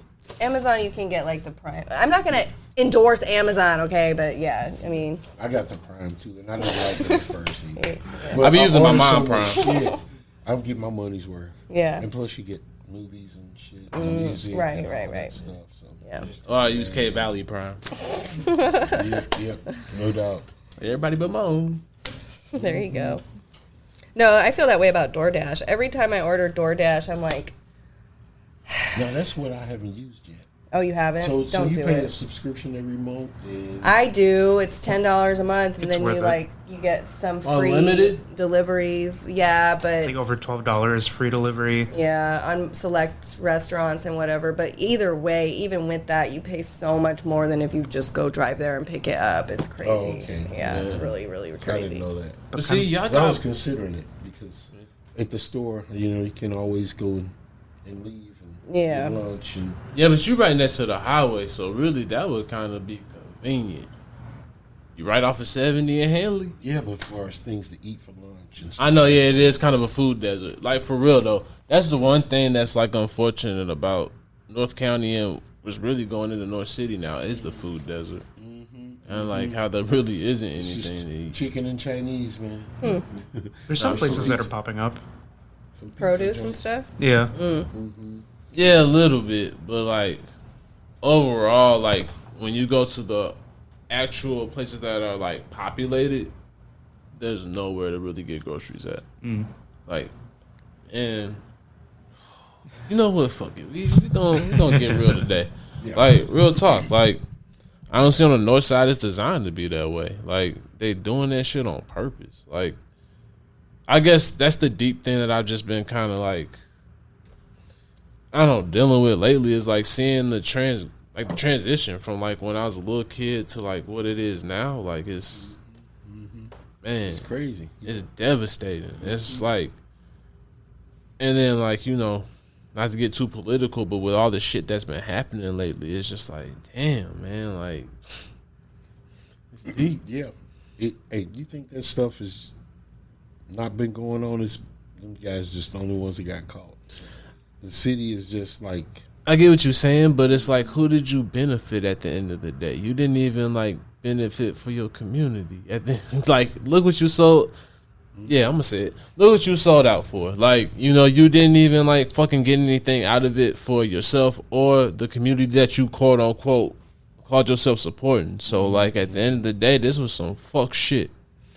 Like I don't know. That's kind of been on my heart lately. Like I don't know. It's really been fucking me up. yeah, it's deep. It's deep. So it's a good thing that a lot of that stuff been brought to light. And Yeah. so, anybody else that's corrupt in the system, I know their eyes are opening and wondering if they are next. Yeah, but it's unfortunate because like I feel like it was at a time where we had a lot of black people in office, and then for it to kind of go down like this, it's just kind of like damn, Amazing. yeah. Absolutely. And the timing is impeccable, like right around election time, so it's like damn. So this what we doing, huh? I mean, at the end of the day, what they're gonna say is they gave us a shot, right? Yep. Yeah. Well. Yep. Got a shot at it. And, might have blew it. Yeah. You never know. I think St. Louis is gonna have a good day one day. There's a lot of good things going on. I noticed that there was a proposal from the city of St. Louis for a developer to come up with some ideas from Fair and Natural Bridge I know exactly all what the you're way to talking about. Shreve and Natural Bridge. Both sides of the street, all the way down. They just want one developer to come up with some ideas and come through and just clean it up, build some nice buildings, some strip mall type stuff. Are there any developers from that area that can do it? They already got bought out. Really? So the city is requesting it, a proposal for somebody to do it. So I'm sure they'll find a few. Somebody will figure out a way to make some money. So the property on the north side has been in demand. It's cheap, but somebody's been buying it up. So something's going on. But anyway, I hope everybody over there have 6 plants in their backyard. There you go. Because the city said you can do 6, so recognize that. I talk to people still every day that don't know that. Yeah. Do you too? At your shop? Yeah, there's a few people that don't know. Yeah. But- And are you in the city? I'm in the county. County, okay. Right at Natural Bridge in Henley. That's right at the city. It's like Yeah. getting close to the borderline. Okay. Yep, it's pretty close. I think once you pass maybe like Jennings, Yeah, like Pine Line. Pine Yeah. Line, yep. Yeah, somebody said that. Hey, I'm about 5 municipalities from that. Yeah, I know. Yeah, ain't that crazy though? Like in that one little short stretch, ain't that crazy? I think you get to Jennings, Pine Line, Highland Park, Beverly Hills, Yep. Northwoods, Yep, Pasadena Hills, yep, Normandy, right. And unincorporated. What's the Belmore. Belmore and what's the unincorporated one? Bill. No, it's like a special one where it's like I can't remember. So my shop is actually in Belle Reve, Okay. the village of Belle Reve. Then there's Belle Ridge. Then there's Greendale, and this is like all within less than 2 miles. Every Right. one of those municipalities. Just, yeah. You go a block, there's another one. Go another block, there's another one. It's crazy. Who's doing this? I mean, like I said, it's like a whole. Hey man, we doing way too turp right now. Like, if y'all want to know what the hot shit is like, this is what we'll be talking about. Like, Right, honestly, right. Yes. this is what y'all gonna have to pay me for. Now after this, I ain't saying nothing else about my opinions. That was it right there. That's all y'all get for free. Oh, man. How do you do that? You gotta, Oh, easy, I need to learn. real easy. That knowledge must be worth something. Yeah. What I was saying is I've had somebody said the other day that didn't know, that they could grow 6 plants in the city limits and all that, or that it's been decriminalized and they're not going to spend resources. And they're like, if I were you, I'd be advertising that to the moon, And I'm like, for whatever reason, I'm a little nervous to do that, I don't know. It's like I want people to know, but then I'm also... Snitching on yourself almost. Well, kinda, and it's just like, I don't know, it's just, for whatever reason, it just doesn't sit quite right, to put it on a billboard or put it on a, but maybe that is what we're missing, I don't know. I know I kind of got an old school feel to it, like myself, like that. Like, I don't know, I feel like I was raised by older people, and they was always just say, like, if you're doing certain things, like, you don't talk about it, like, you don't Put your business out like that. Yep. Yep. I've always been kind of secluded about what I do. You just never know who you're talking to. Exactly. And the main thing is you never know what that relationship with that person is going to be like 3 or 4 years down the line. Because relationships go bad. that And part. you just think about all the people you knew, and they didn't necessarily go bad, but you just don't have that type of relationship with them that you had before. And so now maybe your business is being talked about from them to somebody else just because they knew you and they were close to you like that. So you have to just be careful who you let in your circle, and not only that, how much of your circle you let them know about. Yeah, I'm telling you, with Loud Bank, you'd be surprised how many people come in that store, how many phone calls I get wanting to collab and wanting to get together and do something, and it's like, I'm gonna feel you out. I'm gonna see what your motive. And every time, it's not that good. Yeah. It's not that good. You see him for a couple of weeks. I've actually had a guy from UMSL, and he's a grown guy, and he's taking some kind of medical course at UMSL, and he goes by the store on his way home. So he came in the store a couple times. We chit chat and talk, and so he finally told me. He said, when I graduate, I was going to move out of town until I saw your store. Oh. No, real shit. So I don't know how I was going to take that. I don't know if that throws up a red flag or what are you getting ready to do? What did this store do to stop you from moving out of town? So he started being a grower, and so maybe that was his point. But he would come in the store, and he would start off at the front, and he's like, Messing with all your inventory? Okay. straightening stuff up, Yeah. working his way to the back, going down each aisle. I'm like, this guy here. Is he just like OCD maybe? I'm already in enough of that. So I'm wondering why is he readjusting Now he my messing shit. with he messing with you now. Yeah. Like it was perfect. Right. You can't improve on perfect. Excuse you. Oh, we. So now I don't know what the guy motive was, but he doesn't come by the store as much as he did. He just come try to hang out, chit chat. And so I don't see him around the store much. So people always have a motive. Sure. Looking for an opportunity potentially, but yeah, Keep your eyes open. for sure.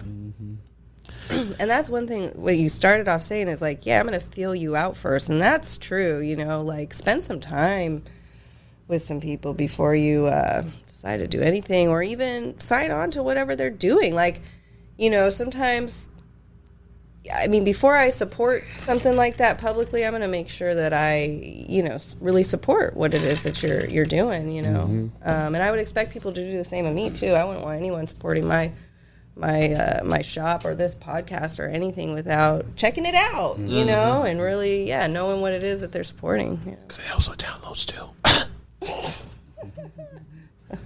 So I actually had a business partner starting out. I was going to open the brick and mortar. And it was actually a friend from grade school, high school, knowing him forever. Always had good relationship, always been buddies. And so I think it was around maybe 2015, 2016. He's like, what is you down in this basement doing? Why are you always on this computer? And so I was like, man, I got this thing in Lila Bank and I'm doing this and doing that. So he took an interest. And so I was going to the MJ Con out in Vegas and Indo Expo out in Denver, different things like that. High Times Cannabis Cups. Really? And so, it's traveling, man. Okay. Meeting all these suppliers. And so he's like, I want to go too. I want to start going.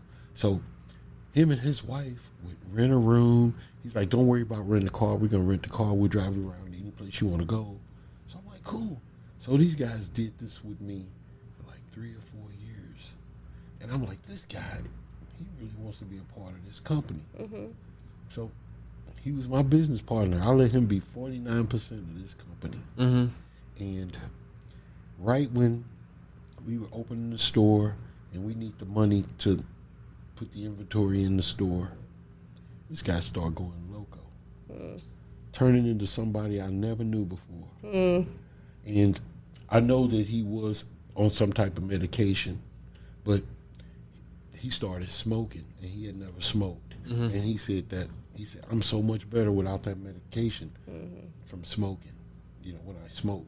So he kind of smoked to keep himself calm. He was kind of hyper kind of dude, and kind of fly off the handle real easy over nothing. But I think the residues of the medication had finally wore off. And I eventually found out I cannot work with this guy.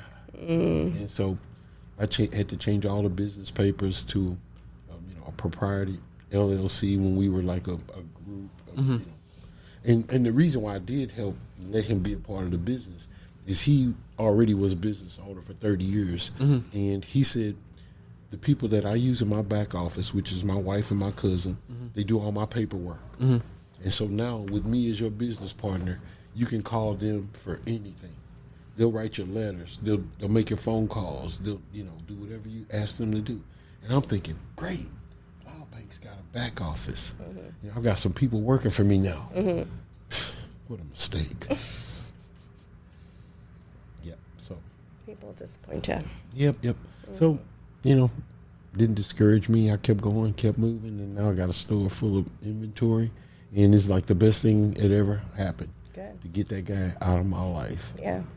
It's really hard. I did a lot of recruiting, and like hundreds. I've interviewed and helped hire hundreds of people. And the biggest takeaway that I got from all of that was how valuable I am.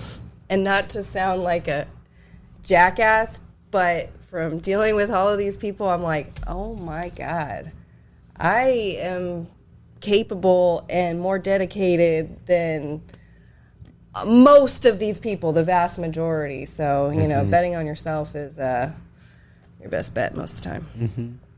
And so, you know, I just look at it that, you know, maybe he wasn't as motivated as I thought, or didn't have a passion for the business, and the the personality for the business like I thought, you know. And so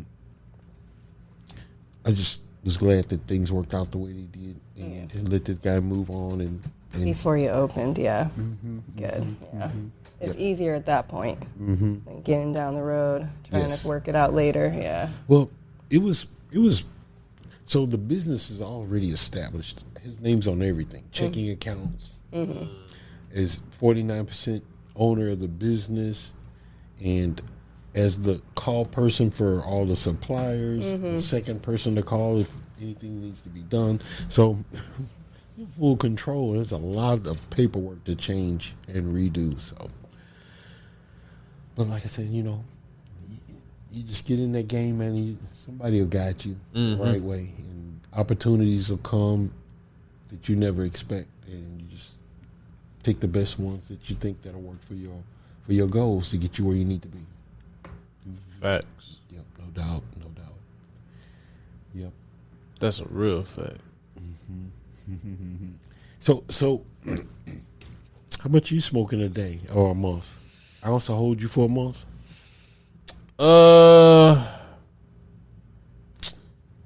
I think so.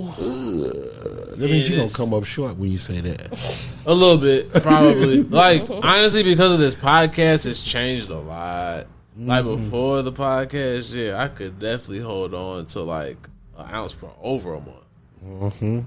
Now it's like, I usually do about, maybe, 2 to 3 joints a day? Yeah. It only gets worse. As you see. Man, I tell you. So, I told you about the support group. Dissipated. And so, it's time for me to start buying because I got to have it. And this was at a time when it was like $400 an ounce for the good stuff. And so, I buy an ounce. I'm like, it's lasted me a month, so I guess I'm cool with that because I'm content. You know, after you spend the money, or you even present the money, it's hurting you. You spend the money, but then when you go puff, it's like, okay, I'm good. The money was well spent, and so you're good for the whole month. But then it only started lasting like 3 weeks, and then, you know, it starts getting expensive, and then you're going looking for somebody to go half on with you, and that's only gonna last you 2 weeks, a week and a half. So you back at it again, and so you just had to decide to grow. Yeah. Just decide to grow, man. But go buy a seed, man, and see what it do. Find a way to make it happen. Make something stealth. You know what I mean? Okay. All right. No doubt. So we did make it happen. And then, you know what? From that point, you enjoy it so much, you want to get in the game. Yeah. So You know what happened to you? What made you guys just say, you know, I want to get in this game some kind of way? Yeah. It was a time and a place for sure when we got in the game. Mm-hmm. Yeah, it was a time and a place. Yeah. Mm-hmm. So it's been a while, or I mean, yeah. How long you guys been cooking up these ideas? I mean, I like this. He flipping it. Yeah, that's all right. I like it. No. Keep going. For real. Do it. So like I was saying, my dad always grew in a closet. He grew in a backyard. He always had something growing, so I was always exposed to it on some level. Mm-hmm. But, you know, by the time I was finishing up high school, which was like 2005, it was a time and a place. So I grew up a little bit south of, I grew up in like Mid-Cal is what we call it, so Bay Area, California. Northern California was the green rush, you know? Mm-hmm. So it made a lot of sense to continue doing what I was already exposed to and comfortable with in a more kind of intentional and skilled fashion, right? So I met my husband around that time, and so I went straight from high school to grow up. Nice. Yep, I'm 35 now, so it's been a long time. That is so good. Yeah.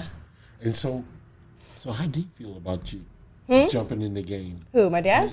Your husband. Well, I mean, we were right alongside. So, like shit, let's do this. So, he was from where I was from, too. So, Dylan grew up in Santa Cruz also, but he moved to L.A., like, around, like, 12 years old or something? He's here right now. Yeah, 14. Yeah, like 14. So, he had been living in L.A. from, like, 14 for a lot of years, and then, so he'd been involved, you know, like, there was people were growing in warehouses, you know, like doing like rock wool and people that he knew. So he was exposed to it on that level. Mm-hmm. But when he actually finally decided to grow himself, it was up north, you know. So I was pretty much there from that point, you know. So it was a lot of trial and error, like the story that we always tell. His friend Juicy, our friend Juicy, who's now passed away. Condolences. Yeah, he's the owner of Million Elephants Farm in Oregon. He came into the first grow room. Dylan had spent so much time building out his first grow room in this basement, you know, and he had built it like kind of like tables, like made out of wood, so it was like raised kind of beds and things like that, and gotten the lights, and Juice comes in and he looks around and he's like, "Do you trust me?" Dylan's like, "I mean, I guess." And so he like starts kicking down his whole grow room. Mm-hmm. He's like, "We're scrapping all of this. We're gonna do this a whole different way." Wow. And he was right, you know. He was like, "Here's how you utilize the space. Here's how you maximize the size of your plants. Here's what you're gonna do." Da da da da da. And he was right on, and then from then on, you know, we had a community of folks that were all learning these things at the same time. It was really kind of a beautiful thing. And that's, I always like to say, too, like, I know I'm from California in St. Louis. For what it's worth, we swapped, okay? So St. Louis, the person that we met from St. Louis is still there growing, moved there to grow. And that's how we even ended up being connected to St. Louis. So it's 1 for 1, okay? They came to our backyard. St. Louis came to our backyard. We welcomed them in with open arms. We learned how to grow together. They're still over there. And we came out here. So, yeah. That is cool. So, yeah. It's been a journey. Yeah. Started off in the game, so it was like right, no-brainer for you. Right. Mm-hmm. And it wasn't until, and so that was, yeah, like I said, like right out of high school. And then it wasn't until... you know, there was a couple police, this sheriff and this fishing game who were running around the area extorting people. And they came up on the property and tried to extort us. We didn't have the cash. We got charges, or he got charges. I didn't get any charges. So it wasn't until he was facing prison time and heading to prison that I was like, oh, okay, I need to figure out a second career and a second, you know, plan B, plan C. So I went back, finished my college degree, got like a traditional HR, recruiting, all that stuff I was just talking about, spent some time doing that corporate traditional route, took a hiatus from the weed. Mm-hmm. He got off, he got home, you know, we got our bearings about us, and eventually came back in on this side. Yeah. What'd I say? Nah, you doing your thing. You over here killing it. Keep going. Stop playing. So that was, that's been the journey. So I started in weed, kind of got forced out of weed, and it was really it still is, it's hard because a lot of the people that, when he went away, so they came up on our property 2012. He ended up serving time from 2013 to 2014. That was like pivotal moments in time for the people in that industry to be crossing over into mainstream. So a lot of our friends, like I said, like our friend from Million Elephants Farm, High Times Cup winner, we all learned right around the same time. Some had a few little years head start and whatnot, but they were able to cross over and build legitimate companies, the foundation of these industries. You know what I mean? There's a lot of other names. I don't like to be a name dropper, but we missed that opportunity. You know what I mean? So we were talking about even before we started recording, it's you can't dwell on the fact that you missed certain opportunities. You just have to keep going, and nothing's going to stop you from figuring out a way and continuing to go and, take the lessons and go. But yeah, sometimes it's oh man, that was fucked up. Because really, nobody was going to prison for weed in 2013 in California, except for him. He was literally the only one in San Quentin, and they're looking at his paperwork felony cultivation. You're here for what? You're the only one in here for this. Lucky me! What a prize! What a prize! Yeah. So, but you have to think things happen for you. It was destined to happen for whatever reason. So, but yeah, that's kind of our story. That is really cool. Yeah. So we used to spend a lot of money in grow shops, and now we have a grow shop. Oh, ain't that something? Yeah. So, and you just knew you was going to be in this game eventually, I'm sure. Yeah. Well, oh my God, it's such a relief. So I only quit my corporate job back in October, and the weight that it's lifted off of me to be able to be who I am all day, every day, and not being put on a fake personality and a fake role. Oh my God, it's amazing. Tell me about it. Shoo, yeah. So I'm 37 years civil engineering. Yeah. Wow. I went to Rankin for architectural drafting and structural engineering. Really? Yeah. That's and dope. got a job in civil. And I've been doing that for 37 years. I quit in 2019. Nice. To finally let my hair down and do what I do. Because I had Loud Bank in 2014. And I'm working with a lot of smart, geeky, square people. And I'm going to get me a little hit at lunch and coming back to my office. That is so. Hey man, hold on. Nah, for real though. That's fucking major. Doing it from that's what I be trying to tell you. From Missouri and being from the Midwest, for him to quit his 9 to 5. You don't understand how fucking major that is for some fucking weed. That's just to grow. But it's a many a night I sit in the back in the bed and just looked at the ceiling and said, "What are you doing?" Nah, for real.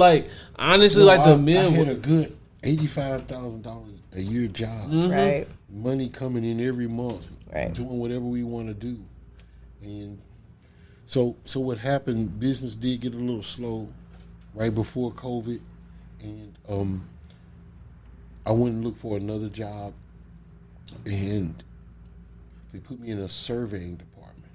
I'm a civil person, not surveyor. Surveyors are the guy you see on the street looking through the scopes and stuff like that. And so they get the lay of the land, and they take that data back into the office, and then they draw it up. And so you may have they'll show building corners and signs and street curbs and things like that. But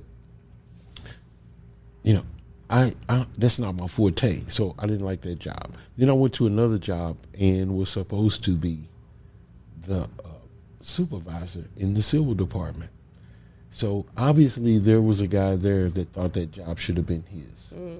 This is the guy that shows me the ropes around the office, how to use the copy machine, how to do this, where the files are, this, that, and the other. Well, this is the guy that's also trying to sabotage my job by telling me. So I get an email that says, I need to come to a meeting. I'm getting ready to go to my meeting. Oh, so where you going? Oh, we got a meeting. He goes, you can just keep working on what you're working on. I'll go to the meeting. I'll let you know what's going to happen. So I was like, okay. But my name is on this email list to show up. But this guy's telling me don't come. I'm the new guy, so I'm like, okay. But this job does have a deadline. So maybe I should be a good guy and try to make sure we meet this deadline and let the guy go to the meeting. This happened 2 or 3 times. And so I felt some type of way because I don't know what he's saying about me at the meetings. Oh, he never wants to show up, or I don't know what's going on. And so when I got ready to take a vacation, they didn't really want me to go because it was a project for Amazon. It was an airport that Amazon built out of town. So I'm working on the Amazon project. Amazon. So anyway, when I got back from vacation, they want to kind of give me a little lecture about how important it is to make sure these jobs get out and this, that, and the other. And so I just kind of stopped them because I had been missing networking functions and business meetings because I'm working on Loud Bank in the background. And so I said, you know what? I kind of see what's going on here. You got 4 people in here ganging up on me about what I should do and what I shouldn't do. And I got this other guy here telling me don't come up to these meetings. Today my last day. I'm gone. And so I called my wife and said, hey, I just quit this job. I'm gone. I'm on my way home. I'm getting ready to do something different. But I was at home for 2 years, and she supported me through all of it. Shouts out. Hey, No doubt. Yeah, we're going to give her a drop a bomb for wifey. Yeah. Yes, my main supporter. Shouts out to you, Jen. Shouts out. No doubt. Yep. That's cool. And that's cool that you made the move. And no doubt, like, all of those years in those types of positions are definitely helping you be successful in what you're doing now. I mean, I picked up a lot of skills and business know-how being forced out, right? Like, I don't know that I would have done that, but being forced into the corporate role and then being able to come back out of it back into cannabis, you know, gives you kind of a different skill set and an advantage, I think. Yeah, to be able to kind of bring those things together, right? And so at first, you know, I started Loud Bank, and I'm like, well, this thing is finna be known to people in St. Louis. And I'm on Facebook with a lot of coworkers, people from St. Louis County, people from the Missouri Department of Transportation, Forest Park Forever, MSD, and people from St. Louis County. So I'm thinking, what are these people gonna think? This guy quit his job, and he's getting into this. Well, what did they think? So-called grow field. Right now, I don't give a fuck. But it took a minute for me to get to that point. Sure. Yep. And so in the beginning, when we had the online website, we just promoted everywhere except for Missouri. Interesting. So I got a lot of orders from California online, Oregon, Denver, Florida, you know, New York, from growers and stuff. And I still get quite a few out-of-town orders, but never promoted in Missouri. And so it's been really good. So when we did open the brick and mortar, the website is established, our social network is established, our presence on Google is established, our brand is pretty much out there. And so it's a good run, it's fun, and it was a good enough effort for me to say, you know what, it's time to quit the job and do something different. Have any of those old coworkers and connections told you that it's like a smart way to be going? Does anyone see the writing on the wall and see kind of what's happening? I've had a few come by the shop and You know, they get some garden products, but they know what the deal is. I'm not hiding it anymore. They knew what it was when they signed up. You better know. And if you didn't know, you better ask somebody. Hey! For sure, man. It's been a good run. It's going to be a good run. So, but my ultimate goal is to have some fun with this and meet a bunch of fun people, do some traveling, and make Loud Bank something unusual. You know, I've heard a lot of people say that, you know, I made history, but I don't know. I don't feel I made history. I'm the only black hydroponic and garden shop, not in St. Louis, not in Missouri, but the Midwest. Whoa. Yes, sir. The one and only. That's amazing, but also like, whoa. Yeah. Yeah. So I'm beginning to see the impact of that. And it took a lot of people to make me realize it. So I'm a part of the Minority Business Development Agency downtown. And the director is the one that told me that. And I got him on film saying what this guy doing is historic. And I'm like, really? And so people come by the store and they acknowledge that and they appreciate that. And so I appreciate it. Didn't know what I was doing. Yeah. But, you know, I'll take it and run with it. So I'm sure I won't be the first and the last, but it's cool for now. Yeah. Like I said, when I first saw that a grow supply store was opening there, like for it to be like a historical landmark for what it was, it's kind of ironic that another historical landmark just replaced it. Like the bookstore that was there before, you know, that serviced a lot of the kids in the area. So now it's like you already took the torch and now you're really running with it. Now you about to have all the kids coming from us and learning how to grow. Yeah, man, you'd be surprised. Some of the people come through the store and I'm like, this ain't just garden stuff. And I'm not talking about, maybe shouldn't say this, not only the students, but We can cut it out. some faculty is coming up buying things and I'm like, Actually, you know what? No, we leaving that in. Yeah, let them know. Yeah. Just in case one of y'all professors come through there and you a little you can't open up your eyes a little bit and they try to judge you, be like, nah, I heard you at the Loud Bank. Yeah, I heard. they was just in there buying grass seeds. Yeah.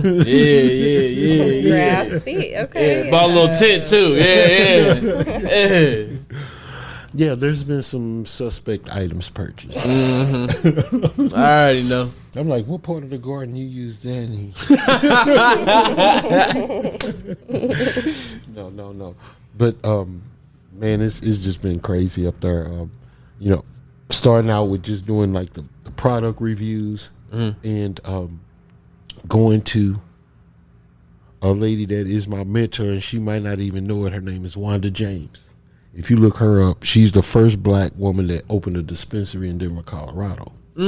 Yes. Simply Pure. Yes. Yep. Yes. I've been there. So she used to work with Obama in the White House. And so I went to Denver and I met her. And she gave me a tour through her dispensary, invited me to her house, invited me to her party. I didn't make it. But the next day she said, you going to still be able to come by? So I went to her house and had a big talk with her and her husband. So after making Loud Bank a social network, I wanted to maybe possibly, so we moved into the where we did the grow articles after the little social network deal. So I amassed at 27,000 followers, and so that's when I thought maybe this thing's not making any money. It's time to do something different. And it was doing the product reviews and traveling and stuff. So I went to Denver and I met her and I said, you know, I think I'm getting ready to maybe possibly open up something, maybe like a extraction company, or I don't know if it's going to be a dispensary or some kind of cultivation company. And her husband gave me a good talking to.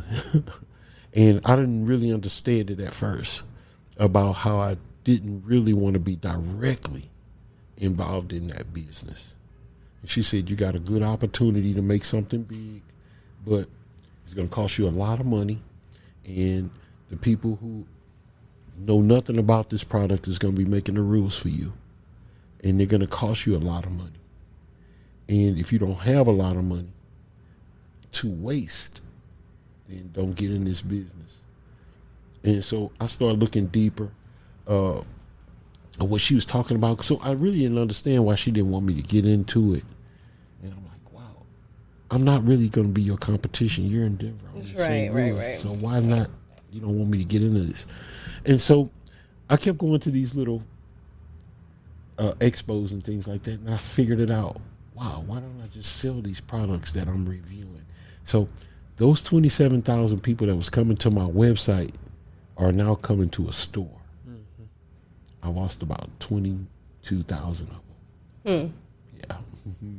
The reviews just went down. But it was cool. It was okay. And it took me about 3 months to get my first order. Yep.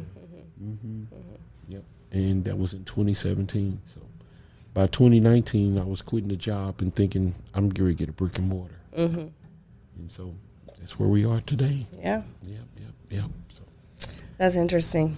That advice and not getting it at the time that she gave you. But it makes perfect sense now, right? Yes. Now you're like, oh.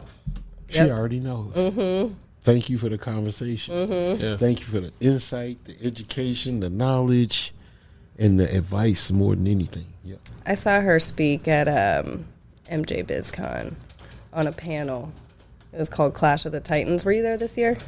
Oh, this year? Yeah. Oh, no. Okay. I thought you were talking about one in Vegas a few years back. Yeah, Clash of the Titans. She killed it. She was like the only one that I was really agreeing with what she was saying. Yeah. So it was about like the clash of the industry and the culture, right? So there's a whole panel up on there, and yeah, I really liked what she had to say. Yeah, she's a great speaker, and she's speaking for the people, and I respect her a whole lot, and respect her and her husband's opinion. Yeah. So hopefully she'll hear this and know, hey, there's that Loud Bank guy still doing it again. Yep, no doubt. Appreciate that. That's awesome. Hell yeah. I said, this is fun, yo. Yeah, I'm glad you came on. Oh, yeah, man, I enjoyed it, man. I'm glad you guys invited me out. You already know. Yeah. Didn't know I had so much to talk about, but it was cool. It was cool. Hey, I enjoyed it. Hey, I try to make it comfortable. Make it, you know. Yep. Make it last a while. Yeah, man. All I can say is it's 8445 Natural Bridge, Loud Bank Garden Supplies. Come in, have a conversation, learn how to grow, get your grow on, try to get what you need.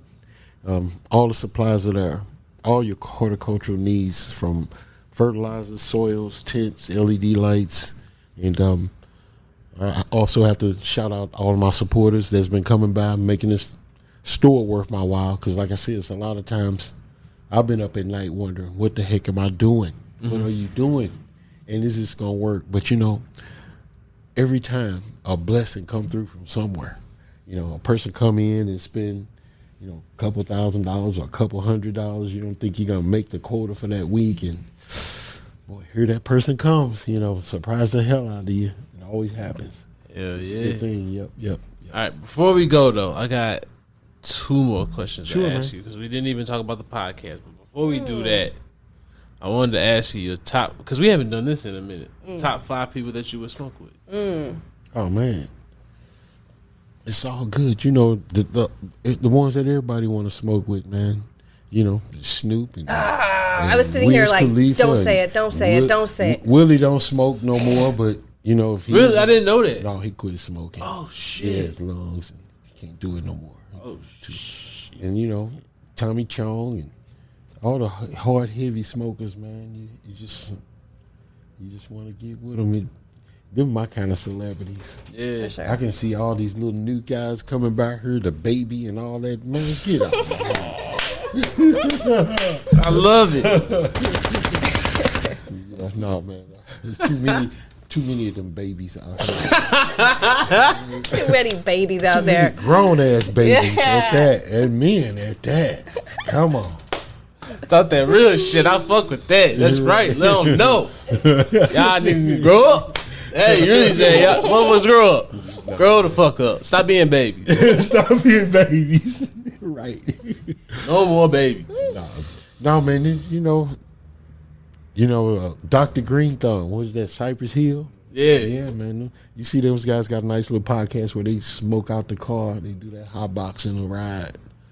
Not that I want to do that, but shit. I'm trying to do that shit. What you talking about? You in the back seat, can't breathe, can't see, can't breathe. So much smoke, your ears is clogged up. That'd be lit. You know how fun that'd be for content? Yeah, it would. It's a great idea. They did that. Yeah, they smoked that puppy up. Yeah, I seen a couple of them episodes. That shit was lit. No doubt. Hell yeah. Okay, and then the last one. Let's talk about this podcast a little bit. Sure. And plug it a little bit. Yeah, man. He's got the Grow Head podcast, man. We shout out to HPG, man. Those guys are cool, man. They some hard hitter growers, man. High pressure growers, respectable fellas, man. I wouldn't let them be in my store, if they wasn't respectable, and they got goals they trying to set, and I see that vision in them. Everybody trying to find their way, and them some guys that I'm willing to help find their way. So they came up with the idea of doing a podcast with Loud Bank. And I say, hey, let's go ahead and do it.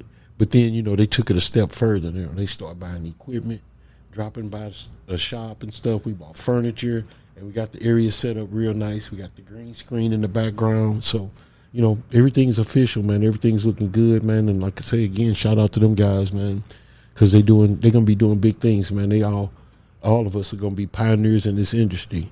5-10 years from now, we're going to be looking back at you guys and saying, yeah, they've been in the game. They know their stuff. You guys will be living up in the mansion. Folks will be talking about, they got a big ass house. You been to their house.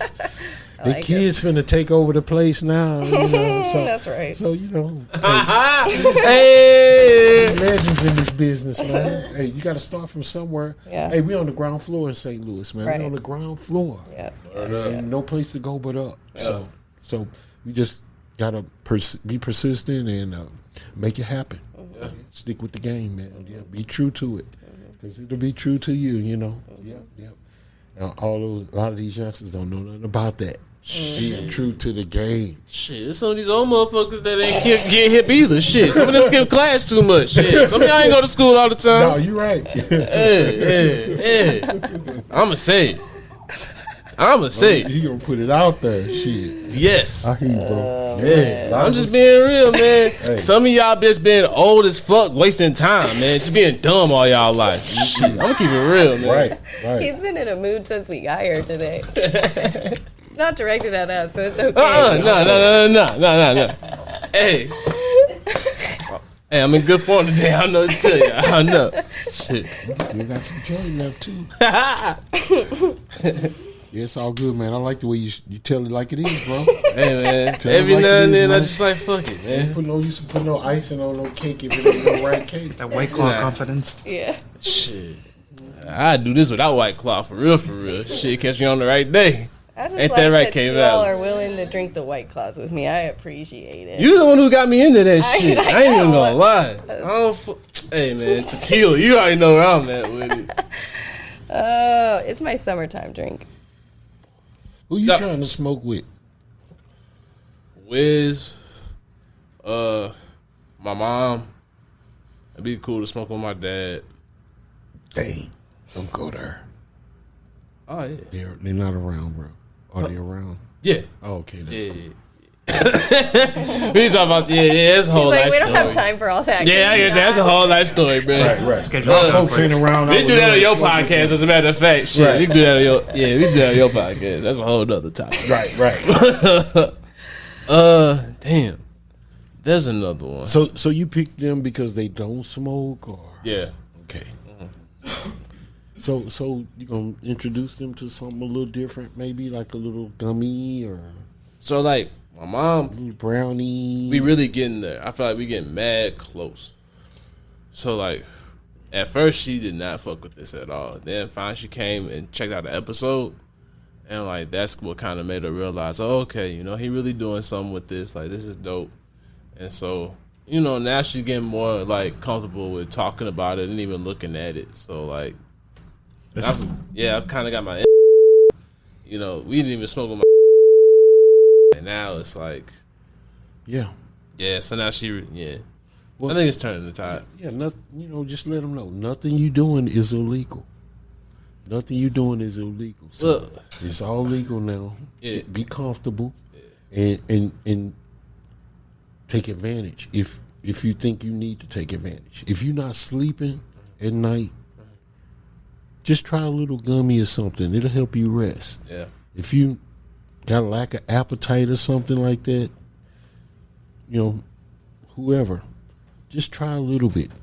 Increase your appetite. That's a good way to get them involved. If you come in from a stress day or just like things are just, you don't know what to do, you just want to relax your mind, just try half of one.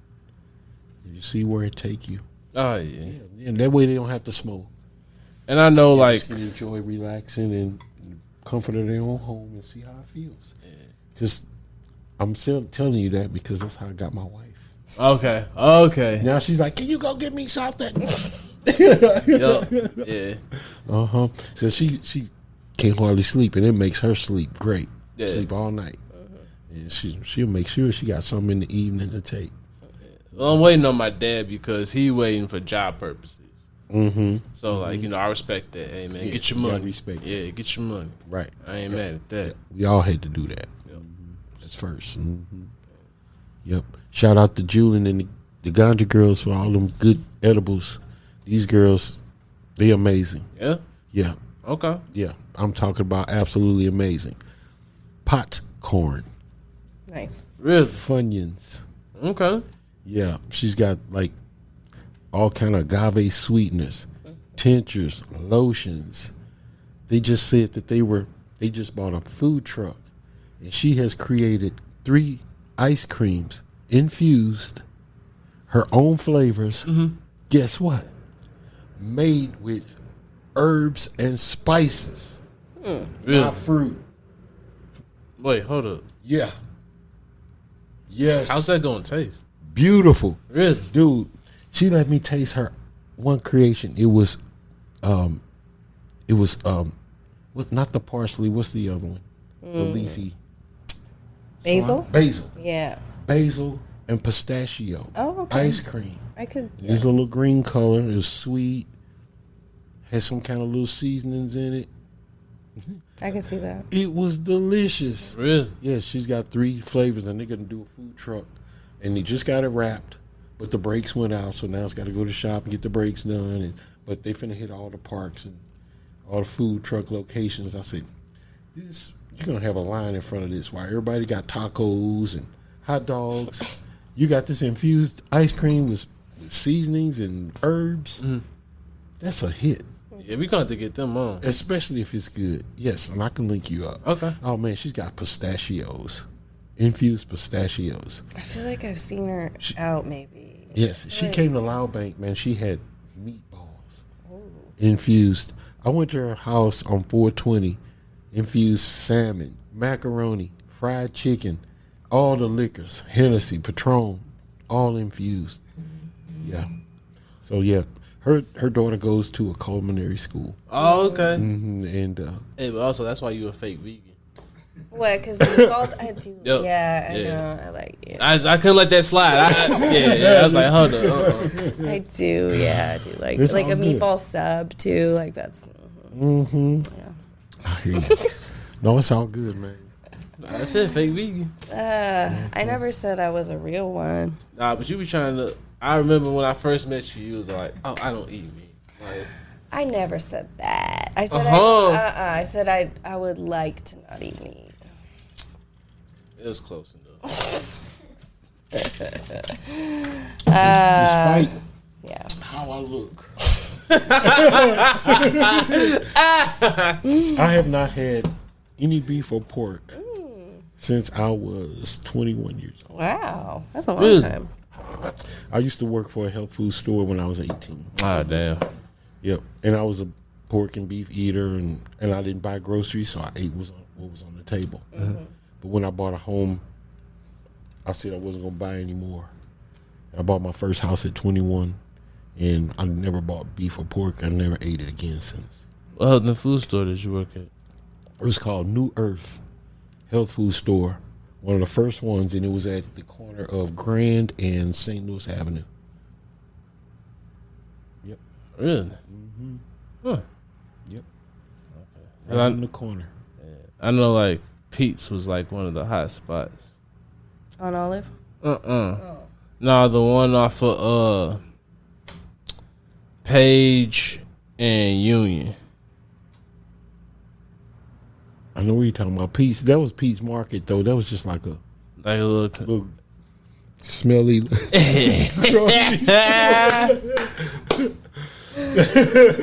had to walk in there like this. God.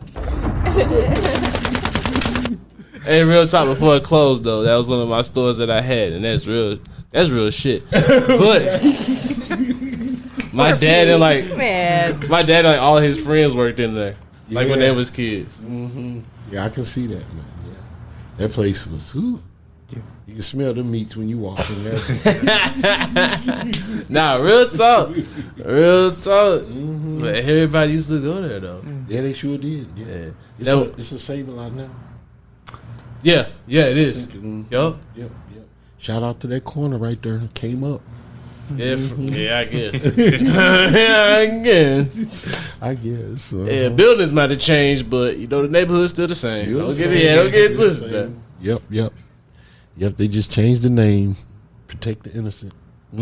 No doubt. Yep. Man. Nah, but for real though. So I was gonna make a challenge here. So, you know, we told Wade that we would be on his pod, but he keep on playing. Let's get this together, Wade. So if he don't, you know, hey, when y'all gonna do y'all next episode? Like when TooT3rp coming on there? When we doing Oh yeah, man, we definitely got to get y'all on there. I talked to HPG today, and we probably gonna be back on track.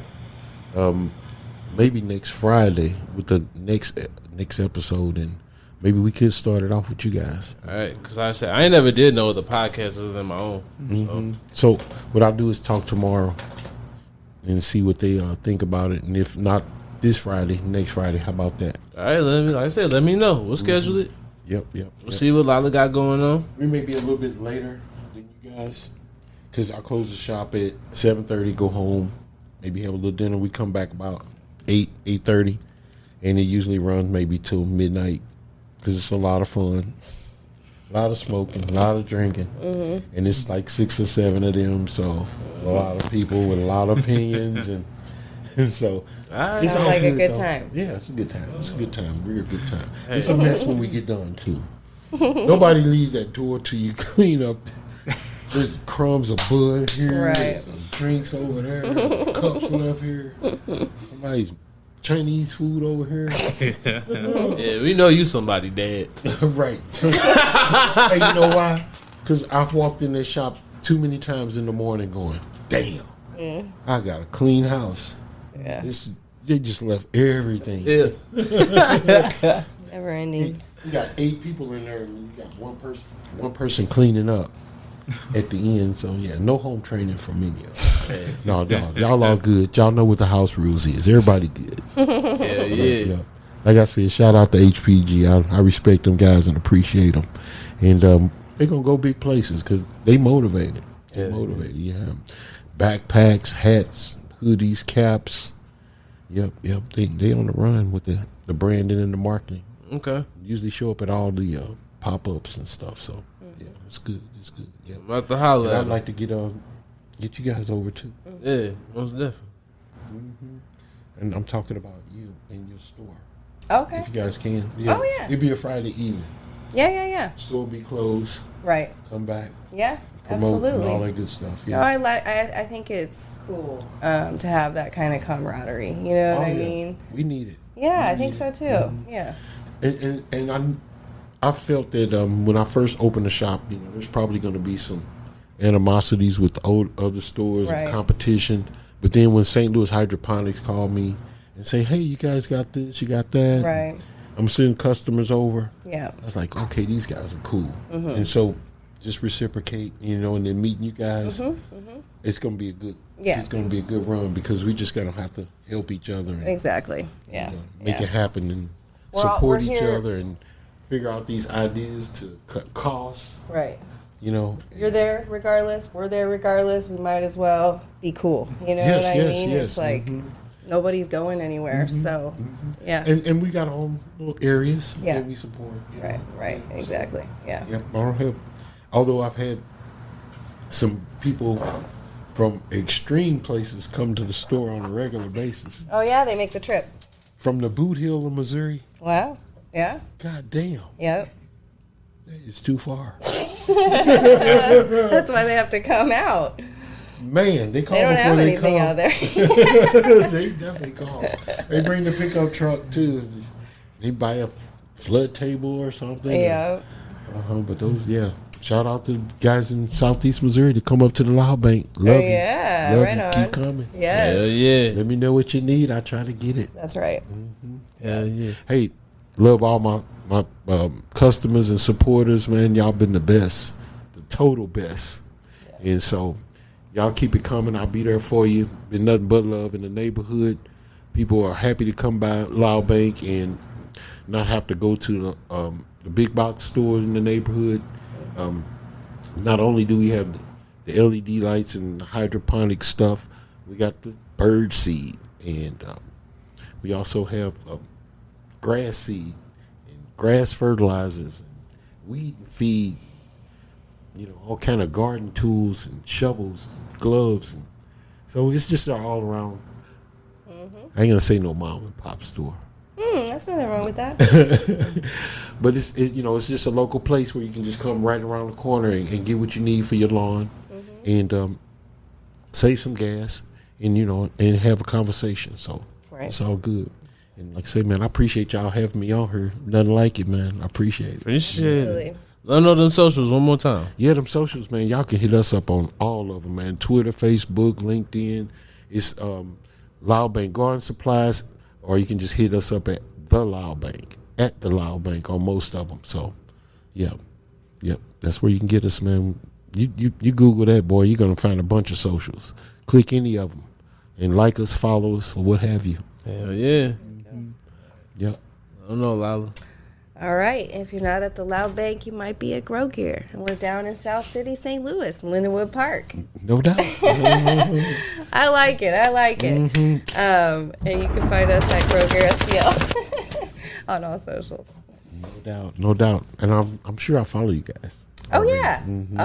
Yeah. We follow each other. We support each other's posts and all of that. Yes. Yeah. And I got to make it my business to get down there. No doubt. And vice versa. Sounds like we will. But yeah. So what's the absolutely. earliest you guys open? 10 o'clock? 10 o'clock. Me too. Yeah, you too. I mean, What's the latest you I stay kinda- open? we typically close at 6, but if we need to stay open, we will. We had a party recently. We stayed open till after 8, Grow Gear at Loud Bank. Get ready to start opening at 5 a.m. Coming soon. Listen, there's an unspoken rule that the grow shops open at 10, and I like it that way. Don't Heck yeah. anybody start getting out of order. What? Yeah. Hey, that's the main reason. That's one of the main reasons for quitting the engineering job. Exactly. Shit, I can sleep later. Shit. And you know what? Sometimes I open at 10:05. It stresses me out when I do. I'm like coming down the road at 10:02. I'm like, ah! Yeah, I hate that. You will not get in at 9:59. We are closed for another 60 seconds. I like it. No doubt. Oh, This was fun. Yeah, this was fun. Yes. Y'all definitely check out Grow Gear. If I ain't got it at Loud Bank, y'all got to head over to Grow Gear. Yep, because they got it on lock over there. Yep. Right on. Good right folks. On. I love them. Love them. Appreciate it.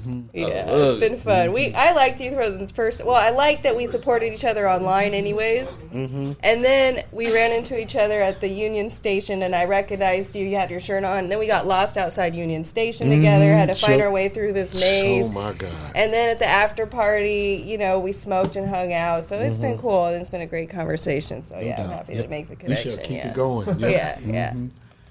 But I'm sweating so bad because we turned the AC off in here and it's really hot. Yeah, it is.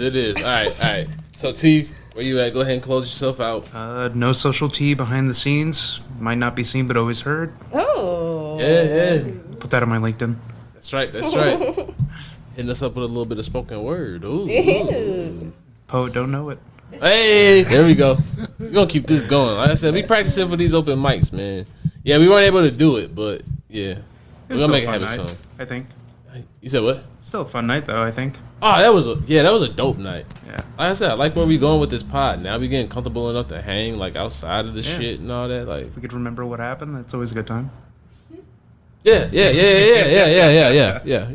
I left out of there before all that happened. I said, you and Tyler on a solo mission. See you later. Nah, we've left not too much longer after you. Shit. Okay. Yeah.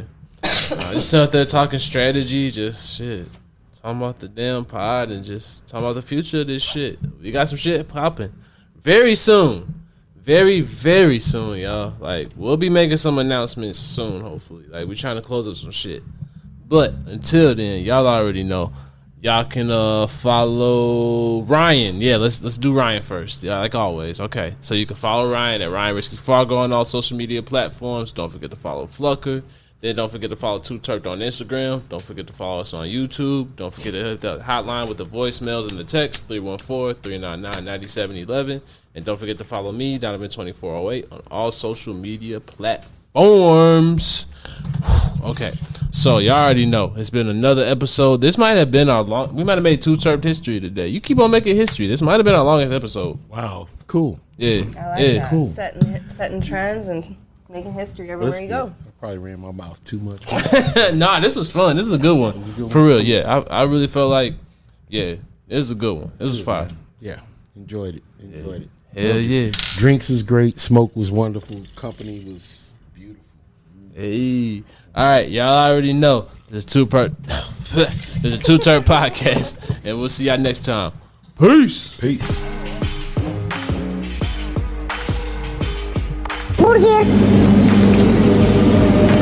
It's 222 Turp.